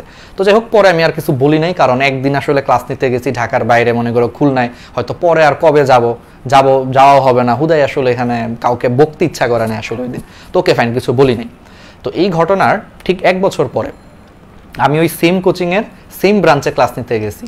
এবার অন্য সাবজেক্ট বা ফিজিক্সই মনে হয়, মোস্ট প্রবাবলি ফিজিক্সেরই মনে হয় অন্য কোনো একটা চ্যাপ্টার ক্লাস নিতে গেছি। এটা হচ্ছে 2019 সালে, মানে করোনার আগের বছর। তো 19-এ যখন ক্লাস নিতে গেছি, আমি সেই সেম ছেলেটাকে এবার সেকেন্ড টাইমারের ব্যাচে পাইছি। এবং এখান থেকে আমি একটা জিনিস রিয়েলাইজ করছি, আসলে রিয়েলাইজ না, এটা আমরা প্রত্যেক দিনই বুঝি। তোমাদের কাজকে একটা মেসেজ দেওয়ার জন্য এই গল্পটা বলছি, হঠাৎ করে মনে পড়ছে ওই যে দুষ্ট ছেলের কথা দিয়ে। কিছু কিছু ক্লাসে না স্টুডেন্ট থাকে, তোমরাও হয়তো অনেকেই আছো, যারা একটু টিচারদের থেকে হচ্ছে যে 2টা লাইন সবসময় হচ্ছে বেশি বুঝো। টিচাররা বলতেছে যে এই জিনিসটা কখনো মেডিকেলে আসবে না, বা এই জিনিসটা এইভাবে পড়া লাগবে না, দরকার নাই, বাদ দাও। বাট স্টিল কিছু পোলাপাইন থাকে হুদাই হচ্ছে যে আসল জিনিস বাদ দিয়ে নকল জিনিস নিয়ে মাতামাতি করে, অনেক বেশি হাইপ তুলে, যে আসল ম্যাথের কোনো খবর নয়, একটা সিম্পল ম্যাথ পারতেছে না। অনেকে দেখবে যে আইআইটির ম্যাথ নিয়ে সারাদিন লাফালাফি করতেছে থাকে, মানে আমি একটা এক্সাম্পল দিলাম। ঠিক তেমনিভাবে কিছু পোলাপাইন থাকে হচ্ছে যে এইচএসসিতে আসার মতো সৃজনশীল পারে না, বসে বসে হচ্ছে বুয়েটের প্রশ্ন সলভ করতেছে, অনেক কঠিন কঠিন প্রশ্ন সলভ করতেছে, 2-4টা সলভ করে, আর অনেক বেশি হচ্ছে হাইপে থাকে। তো আমি তোমাদেরকে সবসময় বলি যে আমরা যারা আসলে পড়াই, তাদের কিন্তু আসলে একটা এক্সপিরিয়েন্স আছে, এক্সপিরিয়েন্সটার হচ্ছে তোমরা মূল্য দিও। পৃথিবীতে তোমরা সব কিছু টাকা পয়সা দিয়ে কিনতে পারলেও এক্সপিরিয়েন্স কিন্তু কখনো কিনা যায় না। এক্সপিরিয়েন্সটা হচ্ছে তোমাকে অর্জন করতে হয়, এটার কোনো বিনিময় মূল্য নাই, এটাকে তোমাকে সবসময় অর্জন করতে হয়। সো আমরা অনেক এক্সপিরিয়েন্স করে আসছি, আমরা জানি যে এইভাবেই হচ্ছে প্রশ্ন আসে। সো যারা এরকম একটু বেশি লাফাঙ্গা টাইপ থাকে, একটু বেশি বুঝে 2 লাইন, ওদের কিন্তু পরিণতিটা দিন শেষে এইরকমই হয়। আমি কিন্তু ছেলেটার প্রতি আমার কোনো ক্ষোভ নাই, কিছু নাই, আমি জাস্ট একটা এক্সাম্পল দিলাম যে এইরকম স্টুডেন্টদেরকে আমি কেন জানি, শুধু একটা এক্সাম্পল, আরও এরকম আরও অনেক দেখছি। এরকম স্টুডেন্টদেরকে কেন জানি আমি হচ্ছে যে অ্যাডমিশনে ভালো করতে দেখি না, কারণ এদের টেন্ডেন্সি থাকে হচ্ছে যতটা না পড়া, তার থেকে আজাইরা জিনিস নিয়ে এরা ব্যস্ত থাকে বেশি, যে সহজ ম্যাথ বাদ দিয়ে মেডিকেলের কোচিংয়ে ও বসে বসে বুয়েটের ম্যাথের প্রশ্ন করতেছে। তো এদেরকেই দেখা যায় দিন শেষে পরে অ্যাডমিশনে খারাপ করে। এই জন্য আমি তোমাদেরকে সবসময় বলতে চাই যে যাদের মধ্যে অভ্যাসটা আছে, এখন থেকে এটা ছেড়ে দাও, কারণ এটা খুব বাজে একটা অভ্যাস। তুমি ফোকাস করো হচ্ছে আগে তোমার পরীক্ষা বেসড এখন পড়াশোনা করো। তোমার এখন মনে করো যে এক্সট্রা অতিরিক্ত কোনো কিছু দরকার নাই, যে জিনিসটা কখনোই আসে নাই, এই জিনিসটা করার দরকার নাই, এটা প্রত্যেক বছরই থাকে, ঠিক আছে। এটা একটা মনে করো একটা মোটিভেশন বলো, বা আমার একটা পার্সোনাল এক্সপিরিয়েন্সই তোমাদের সাথে শেয়ার করলাম, যেটা হচ্ছে সম্পূর্ণ সত্য একটা ঘটনা, ঠিক আছে। এই জিনিসটা মাথায় রাখো, ওকে। তাহলে আসো আমরা হচ্ছে আবারই করি। তো যাই হোক, তারপরও মাঝে মাঝে এরকম স্টুডেন্ট পড়াইতে আবার ভালোও লাগে, যে সব উল্টাপাল্টা স্টুডেন্ট থাকে বলে আসলে পড়ায় শান্তি, যে মাঝে মাঝে এক্সপিরিয়েন্সও হয়, এক্সপিরিয়েন্সেরও দরকার আছে। আচ্ছা, তাহলে এবার আসা হচ্ছে বাহ্যিক অঙ্গসংস্থান। তো বাহ্যিক অঙ্গসংস্থানের মধ্যে প্রথমে চলে আসা হচ্ছে দেহটা হচ্ছে সরু, তাহলে বাইরে থেকে হচ্ছে সরু, লম্বাটে, বেলনাকার। তাহলে দেহটা হচ্ছে তোমার সরু, লম্বাটে, বেলনাকার এবং হচ্ছে দ্বিপার্শ্বীয় প্রতিসম। তাহলে সরু, লম্বা, বেলনাকার এবং দ্বিপার্শ্বীয় প্রতিসম। পূর্ণাঙ্গ প্রাণী হচ্ছে লম্বায় 8 সেন্টিমিটার পর্যন্ত হয়ে থাকে। আর ঘাসফড়িংয়ের বর্ণটা হচ্ছে তোমার নর্মালি হলদে সবুজ অথবা হচ্ছে বাদামি অথবা হচ্ছে উজ্জ্বল নীল হলুদ বর্ণের হচ্ছে তোমার বর্ণটা হয়ে থাকে। আর এর আবরণটা হচ্ছে তোমার কাইটিনযুক্ত কিউটিকল আবরণে হচ্ছে আবৃত। তাহলে আবরণটা হচ্ছে কাইটিনযুক্ত, কিউটিকল হচ্ছে আবরণে হচ্ছে আবৃত। আচ্ছা, একটু তোমাদের কমেন্টগুলো দেখি তো, দেখি, কারণ মোটিভেশনাল কথা বলার পরে বা একটা এক্সপিরিয়েন্স শেয়ার করার পর আসলে কমেন্ট পড়া উচিত, যে দেখি এটা আসলে কি অবস্থা। আচ্ছা, মোটিভেশনগুলো অনেক ভালো লাগে। এটা আসলে মোটিভেশন না, বিশ্বাস করে এটা একবারে বাস্তব ঘটনা। এটা আমরা আমাদের পেইড কোর্সও শেয়ার করছিলাম 2 দিন আগে, প্রয়াসে ক্লাস নেওয়ার সময়ও বলছিলাম, ও এখানেও আরেকবার বললাম। ও বাই দা ওয়ে, তোমাদেরকে একটু মনে করায় দিই, আমাদের কিন্তু প্রয়াসের মাত্র 2-3টা ক্লাস হয়েছে। সো তোমরা এখনও কিন্তু মেডিকেল কোর্সে এনরোল করতে পারো, সবগুলা ক্লাস সেভ করা থাকবে। আর প্রয়াসে যারা ভর্তি হয়েছে ওরা কিন্তু অলরেডি হচ্ছে আমাদের পার্সোনাল মেন্টরিং থেকে শুরু করে সব কিছু পাচ্ছে। তো তোমাদের মধ্যে অনেকেরই একটা প্রশ্ন থাকে যে ভাইয়া কিভাবে হচ্ছে এত স্টুডেন্টরা আপনি পার্সোনাল মেন্টরিং করবেন। এখানেই তো আমরা গেমটা খেলছি, আমরা তোমাদেরকে হচ্ছে একটা সিঙ্গেল ফেসবুক গ্রুপে মেসেঞ্জার গ্রুপে অ্যাড করতেছি, যেই মেসেঞ্জার গ্রুপে আমি ডেইলি হচ্ছে 2বার করে মেসেজ চেক করি। সো তোমার সারাদিনে যত প্রবলেম থাকে আমি হচ্ছে সকালে একবার দেখি, রাত্রে হচ্ছে আরেকবার দেখি। ব্যাস তোমার যত ধরনের গাইডলাইন লাগে, যারা অলরেডি ভর্তি হয়েছে ওরা হচ্ছে আমাদের ওই গ্রুপে আমাকে মেসেজ দিয়ে রাখে, একই গ্রুপে আমি সবার মেসেজ হচ্ছে 2বার দেখে রিপ্লাই দিয়ে দিই। ব্যাস তাহলে তোমরা গাইডলাইন পাচ্ছ। আমার জন্য ব্যাপারটা ইজি হচ্ছে যে 100 জন ভর্তি হলে 100 জন আলাদা করে মেসেজ না দিয়ে এক গ্রুপে সবাই মেসেজ দেয়, একবারে কিন্তু গাইডলাইন পাওয়া যাচ্ছে। সো তোমরা এনরোল করতে পারো।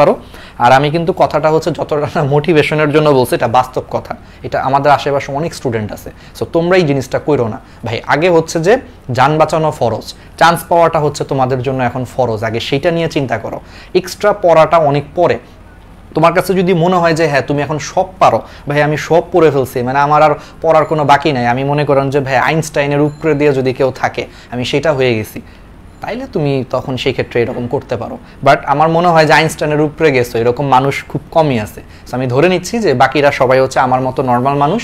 তো যারা আমাদের মতো নর্মাল মেধার অধিকারী তাদের জন্য আসলে হচ্ছে মেইন পড়াটার উপরে ফোকাস করা উচিত, এটাই হচ্ছে আমার মেইন কথা। তো তোমরা এই কথা থেকেই একটা লেসনই নাও যে ভাই ফোকাস করো হচ্ছে মেইন জিনিসের উপরে, কখনো হচ্ছে সাইড কোনো কিছুর উপরে ফোকাস করো না। এটা কিন্তু অনেক ছেলেদেরও কিন্তু সমস্যা থাকে, হঠাৎ করে সাইড জিনিসটা কেন বললাম, দেখবা যে একটা ছেলে একটা মেয়েকে হচ্ছে পছন্দ করে, তাইলে ভাই তোর কি করা উচিত, তুই একজনকে পছন্দ করস, তোর একজনের সাথে থাকা উচিত না।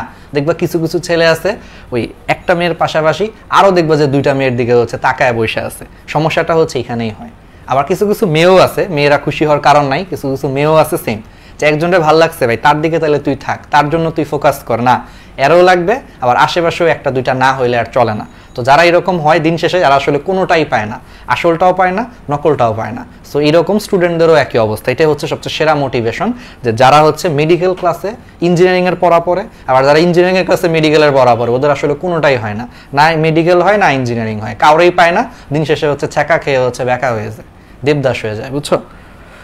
ওকে, এটা মাথায় রাখো। হ্যাঁ, বাস্তব এক্সাম্পল, বাস্তব লাইফের এক্সপিরিয়েন্স থেকে বলতেছি। আবার তোরা ভাবিস না যে এটা আমি করছি, আশেপাশের বন্ধু বান্ধবরা দেখে আমি শিখছি আর কি। যাই হোক, তোরা তো আবার কিছু বললে ভাবো হচ্ছে বাস্তব এক্সপিরিয়েন্স মানে মনে হয় ভাইয়া নিজের এক্সপিরিয়েন্স বলতেছে। না না, নিজের এক্সপিরিয়েন্স কেন। আচ্ছা যাই হোক, তাহলে এবার আসা হচ্ছে কাইটিন যুক্ত হচ্ছে তোমার কিউটিকল দ্বারা হচ্ছে আবৃত, ঠিক আছে? আচ্ছা এখন আসা হচ্ছে বহিকঙ্কাল। তাহলে বহিকঙ্কালটা হচ্ছে ঘাসফড়িং এর যে বহিকঙ্কালটা সেটা হচ্ছে হাইপোডার্মিস নামে একটা জিনিস আছে। সেই হাইপোডার্মিস নিঃসৃত হচ্ছে তোমার পদার্থের সৃষ্টি, মানে হাইপোডার্মিস নামে একটা জিনিস আছে ঘাসফড়িংয়ে। আচ্ছা হাইপোডার্মিস কথাটার মানে কি আমি একটু বুঝায় দিই তোমাদেরকে। বারবার বলছি ডার্মিস কথাটা আসছে ডার্মা থেকে। ডার্মা মানে হচ্ছে আবরণ, ডার্মা মানে হচ্ছে আবরণ, আর হাইপো মানে হচ্ছে নিচে, হাইপো মানে হচ্ছে নিচে। তাহলে হাইপোডার্মিস কথাটার মানে হচ্ছে নিচের আবরণ, নিচের আবরণ, অর্থাৎ ঘাসফড়িংয়ের বাইরের যে আবরণ আছে সেই বাইরের আবরণটার নিচে আরেকটা লেয়ার আছে, বাইরের আবরণের নিচে হচ্ছে আরেকটা লেয়ার আছে, এটাকে তোমার বলা হয় হাইপোডার্মিস। হাইপো মানে নিচে, ডার্মা মানে আবরণ বায়োলজিতে। তাহলে হাইপোডার্মিস মানে হচ্ছে আবরণের নিচের আরেকটা আবরণ। তাহলে সেই আবরণের নিচে যে আরেকটা আবরণ আছে সেখান থেকে কিছু পদার্থ নিঃসৃত হয়, সেই পদার্থ দিয়েই ঘাসফড়িংয়ের হচ্ছে বহিকঙ্কালটা হচ্ছে গঠন হয়েছে। এবং ঘাসফড়িংয়ের প্রত্যেকটা দেহখণ্ডকে, মানে ঘাসফড়িংয়ের পুরো বডিটা হচ্ছে আবার অনেকগুলা খণ্ডে খণ্ডে খণ্ডে খণ্ডে বিভক্ত। প্রত্যেকটা দেহখণ্ডকে হচ্ছে তোমার স্ক্লেরাইট বলা হয়। কি বলা হয়? প্রত্যেকটা দেহখণ্ডকে হচ্ছে তোমার স্ক্লেরাইট বলা হয়। এবং সেই স্ক্লেরাইটগুলো সংযোগস্থলে হচ্ছে সূচার নামে একটা পাতলা নরম ঝিল্লিতে আবৃত। এবং ঘাসফড়িংয়ের এই যে দেহগুলো অনেকগুলো খণ্ডে খণ্ডে বিভক্ত, যেগুলোকে আমরা স্ক্লেরাইট বলতেছি, তাহলে সেই স্ক্লেরাইটগুলো সূচার নামে হচ্ছে অনেকগুলো পাতলা ঝিল্লির মাধ্যমে হচ্ছে কানেক্টেড থাকে, ঠিক আছে? ওকে, তাহলে এইটুকু জিনিস আমরা বুঝলাম। এখন আসো ঘাসফড়িংয়ের বডিটাকে হচ্ছে 3টা অঞ্চলে ভাগ করা যায়। মস্তক, বাকিগুলো এখানে আসে নাই, বক্ষ এবং উদর। আমি একটু এখন ছবি দেখাই তাহলে বুঝতে পারবা, তোমাদের বুঝতে সুবিধা হবে। এই যে এটা একটা কিউট ঘাসফড়িং, তাহলে দেখো একটা কিউট ঘাসফড়িং, ঠিক আছে? তাহলে কিউট দিয়ে ফার্স্টে কি মনে রাখবা? কিউট দিয়ে হচ্ছে কিউটিকল। তাহলে ঘাসফড়িংয়ের বহি আবরণ হচ্ছে তোমার কাইটিনময় কিউটিকল দ্বারা আবৃত। তাহলে কাইটিনময় কিউটিকল দ্বারা আবৃত। তাহলে ফার্স্ট কথা হচ্ছে এটা মনে রাখবা। আচ্ছা ভাইয়া কাইটিন কি? অনেকের প্রশ্ন, ভাইয়া কাইটিন জিনিসটা কি? কাইটিন জিনিসটা হচ্ছে এটা এক ধরনের জটিল পলিস্যাকারাইড দ্বারা গঠিত। এই কাইটিন জিনিসটা হচ্ছে এটা এক ধরনের জটিল পলিস্যাকারাইড দ্বারা গঠিত একটা শক্ত আবরণ। যেটা হচ্ছে আর্থ্রোপোডা পর্বের প্রাণীতে হচ্ছে পাওয়া যায় মেইনলি, এটাকেই কাইটিন বলে। তাহলে জটিল পলিস্যাকারাইড, তাহলে জটিল পলিস্যাকারাইড দ্বারা গঠিত এক ধরনের পলিস্যাকারাইড লিখি। তাহলে জটিল পলিস্যাকারাইড গঠিত এক ধরনের হচ্ছে শক্ত আবরণ, যেটা আর্থ্রোপোডা পর্বের প্রাণীর হচ্ছে আবরণ হিসেবে কাজ করে, এটাকে বলা হয় কাইটিন। তাহলে ঘাসফড়িং অনেক কিউট, তার মানে কাইটিনময় হচ্ছে কিউটিকল দ্বারা হচ্ছে আবৃত এদের দেহটা। তো ঘাসফড়িং এর প্রত্যেকটা দেহখণ্ডকে কি বলা হয়? স্ক্লেরাইড বলা হয়। যেমন এখানে দেখো অনেকগুলো স্ক্লেরাইড দেখতে পাচ্ছ, দেখো একটা দুইটা তিনটা, আবার দেখো এই যে এই অঞ্চলেও দেখবে একটা দুইটা তিনটা চারটা পাঁচটা ছয়টা সাতটা আটটা নয়টা 10টা 11টা। তাহলে দেখছো, তাহলে ঘাসফড়িং এর বডিটা হচ্ছে অনেকগুলো এরকম খণ্ড দিয়ে গঠিত, প্রত্যেকটা খণ্ডকে স্ক্লেরাইড বলা হয়। আর স্ক্লেরাইডগুলো পরস্পরের সাথে সুচার নামে হচ্ছে একটা পাতলা নরম ঝিল্লিতে হচ্ছে আবৃত থাকে। তাহলে পাশাপাশি দুইটা স্ক্লেরাইড হচ্ছে তোমার সুচার নামে, একটা হচ্ছে পাতলা নরম ঝিল্লিতে হচ্ছে আবৃত থাকে। আচ্ছা, সুচার বলো তো, মানব দেহ একটা জায়গায় সুচার আছে, বলো তো মানব দেহের কোথায় সুচার থাকে? আমাদের মাথার খুলিতে। আমি চলন এবং অঙ্গচালনা চ্যাপ্টারটা পড়ানোর সময় বলছিলাম যে আমাদের মাথার খুলিতে যে হাড্ডিগুলো আছে, সেই হাড্ডিগুলো হচ্ছে পরস্পরের সাথে সুচারের মাধ্যমে কানেক্টেড। তো এটার সাথে মিল রেখে এটার নাম দিচ্ছে হচ্ছে সুচার। তাহলে ঘাসফড়িং এর এক একটা খণ্ড মানে স্ক্লেরাইডগুলো সুচার নামক পাতলা ঝিল্লিতে আবৃত। তো লাভটা কি? লাভটা হচ্ছে মাঝখানে পাতলা সুচার থাকার কারণে এরা হচ্ছে এদের ডানাগুলা সহজে নড়াইতে পারে, ডানাগুলা নাড়াচাড়া করতে পারে, আবার দেখা যায় যে উপাঙ্গগুলোও সহজে নড়াচড়া করতে পারে। কারণ এই খণ্ডগুলা যদি মাঝখানে শক্ত কিছু দিয়ে যদি কানেক্টেড থাকতো, শক্ত কিছু দিয়ে কানেক্টেড থাকলে এদের পক্ষে আসলে এটাকে নড়াচড়া করানোটা টাফ হইতো। এই জন্য আল্লাহ তাআলা হচ্ছে এদের স্ক্লেরাইডগুলোর মাঝখানে পাতলা নরম ঝিল্লি হিসেবে সুচার দিয়ে দিচ্ছে। সুচার দেওয়ার কারণে এটা পাতলা এবং নরম হওয়ার কারণে ঘাসফড়িং সহজে হচ্ছে ডানাগুলো এবং পাগুলো উপাঙ্গগুলো হচ্ছে মুভমেন্ট করাইতে পারে। ঠিক আছে, এটা হচ্ছে কাহিনী আর কি মেইন। ওকে, তাহলে আমরা এই জিনিসটা হচ্ছে বুঝতে পারছি। আচ্ছা, এখন আসা হচ্ছে ঘাসফড়িং এর যে মস্তক, ঘাসফড়িং এর মাথাটা হচ্ছে আসলে এইটুকু হচ্ছে ঘাসফড়িং এর মস্তক। তাহলে ঘাসফড়িং এর মস্তকটাকে প্রথম কথা, তাহলে ঘাসফড়িং এর মস্তকটাকে হচ্ছে আমরা প্রথমভাবে আমরা এখন একটা কাজ করি। মস্তকের মধ্যে মেইন কয়েকটা জিনিস আছে। কি কি জিনিস আছে একটু বলি। দেখো, ফার্স্টে হচ্ছে এখানে পুঞ্জাক্ষী আছে, যে দেখো পুঞ্জাক্ষী আছে। তারপরে হচ্ছে এখানে তোমার মুখপাঙ্গ আছে। আমি আগে বলি মস্তকের কি কি জিনিস আছে। পুঞ্জাক্ষী আছে, মুখপাঙ্গ আছে, এন্টিনা আছে এবং সরল চক্ষু বা ওসেলি আছে। কি আছে? সরল চক্ষু বা এখানে ওসেলি আছে। তাহলে ঘাসফড়িং এর হচ্ছে আমরা একটু আগের স্লাইডে যাই। তাহলে ঘাসফড়িং এর মস্তকে হচ্ছে তোমার কি কি জিনিস আছে? পুঞ্জাক্ষী আছে, এন্টিনা আছে, সরল চক্ষু বা সরলাক্ষী আছে, আর মুখপাঙ্গ আছে। এটা মনে রাখবা কেমনে? এটা মনে রাখবা হচ্ছে আপুর সরল মুখ। আপুর সরল মুখ। তোরা কিন্তু অনেকেই আছে যে সিনিয়র আপু দেখা ক্রাশ খাস, ঠিক আছে? সো সিনিয়র আপুর কি দেখা ক্রাশ খাস? সরল মুখ দেখা ক্রাশ খাস। তাহলে আপুর সরল মুখ, সরল মুখ, ঠিক আছে? তাহলে এটা দিয়ে মনে রাখতে পারো আপু, আতে হচ্ছে অ্যান্টিনা, আতে হচ্ছে অ্যান্টিনা, পুতে হচ্ছে তোমার পুঞ্জাক্ষী, সরলতে হচ্ছে তোমার সরলাক্ষী বা সরল চক্ষু, এটাকে বলা হয় ওসেলি। এই সরলাক্ষীকে ইংলিশে হচ্ছে ওসেলিও বলা হয়, ওসেলি। আর মুখতে হচ্ছে মুখপাঙ্গ। তাহলে আপুর সরল মুখ দিয়ে মনে রাখতে পারো যে ঘাসফড়িং এর মস্তকে হচ্ছে তোমার কি কি পাওয়া যায়? অ্যান্টেনা পাওয়া যায়, পুঞ্জাক্ষী পাওয়া যায়, সরলাক্ষী বা ওসেলি পাওয়া যায়, আর হচ্ছে মুখপাঙ্গ পাওয়া যায়। ঠিক আছে? আচ্ছা, এগুলো আমরা হচ্ছে একটু পরে হচ্ছে ডিটেলস পড়বো। তাহলে আপাতত আমরা মস্তক জিনিসটা বুঝছি। আচ্ছা, এখন আসা হচ্ছে এই যে ঘাসফড়িং এর যে মস্তকগুলা, ঘাসফড়িং এর যে মস্তক, যেটা হচ্ছে বাংলা ছবি আর আগেরটা ইংলিশ ছবি ছিল, ঠিক আছে? একই জিনিস, আগেরটা ইংলিশে ছিল, এটা হচ্ছে বাংলা। ওকে, তাহলে ঘাসফড়িং এর এই যে মুখপাঙ্গ, তাহলে মুখপাঙ্গে যাওয়ার আগে আমরা তোমাদেরকে একটু মনে করায় দেই ভাই, আমাদের ন্যানোবায়োলজির যে কোর্সগুলো, মানে আমরা এই যে এখন যে লাইভগুলো নিচ্ছি, এই লাইভ ক্লাসগুলো কিন্তু পরবর্তীতে আমরা কোথায় আপলোড দিই? আমাদের ডিএমসি স্টেশন হচ্ছে ইউটিউব চ্যানেলে আপলোড দিই। ডিএমসি স্টেশনের হচ্ছে আমরা ন্যানোবায়োলজি কোর্স নামে হচ্ছে একটা ফ্রি প্লেলিস্ট আছে, সেই প্লেলিস্টে হচ্ছে আমরা এই ক্লাসগুলো কিন্তু আপলোড দিই এবং এই ক্লাসগুলো এরকম সিরিয়ালি সাজানো আছে। তুমি যদি এই ক্লাসগুলো দেখো, এটা অনলাইন জগতে হচ্ছে তুমি সবচেয়ে কম সময়ে তুমি ফুল বইয়ের A to Z basic to pro advance তোমার ক্লিয়ার হয়ে যাবে। এবং এই ক্লাসটা এমনভাবে করছি যে তোমরা ফ্রেশাররাও ক্লাসটা পুরোপুরি বুঝতে পারবা। যে জীবনে বায়োলজি পড়ে নাই সে ওই ক্লাসটা করলে 3-4 ঘন্টার মধ্যে এই চ্যাপ্টারের বস হয়ে যাবে, ভেঙে ভেঙে হচ্ছে পড়াইছি। সো অবশ্যই তোমরা হচ্ছে এই ফ্রি প্লেলিস্টটা হচ্ছে দেখবা আমাদের ডিএমসি স্টেশন ইউটিউব চ্যানেলে, যে অবশ্যই ফ্রি প্লেলিস্টটা দেখবে এবং তোমাদের বন্ধুদের সাথে হচ্ছে শেয়ার করবা। কারণ এই প্লেলিস্টটা যদি কারোর সাথে শেয়ার করো, বায়োলজিতে তার আর কোনো প্রবলেম থাকবে না। ঠিক আছে? আর সাথে হচ্ছে একটু হালকা বলি যে আমাদের সকলগুলা ক্লাস তোমরা হচ্ছে ক্লাসের নোটগুলো একটু জমা দিও। কোথায় ভাই? আমাদের ডিএমসি স্টেশন ফেসবুক গ্রুপটাতে নোট জমা দিও। আর নোট যদি জমা দাও বা না দাও, অ্যাটলিস্ট আমাদের গ্রুপটাতে হচ্ছে জয়েন করে বন্ধুদেরকে হচ্ছে ধুমায়া হচ্ছে কি করো, অ্যাড করো। কারণ সামনে হচ্ছে আমরা ওই যে ফাঁকিবাজদের জন্য one shot MCQ CQ class আনবো। তার আগেই চাচ্ছি যে আমাদের গ্রুপের সব মেম্বার যদি 1 লাখ হয়, বিশাল কিন্তু একটা বড় জিনিস হয়। 1 লাখ করাটা কিন্তু খুব কঠিন কিছু না। অলরেডি হচ্ছে প্রায় 85 বা 86 হাজারের মতো স্টুডেন্ট আছে।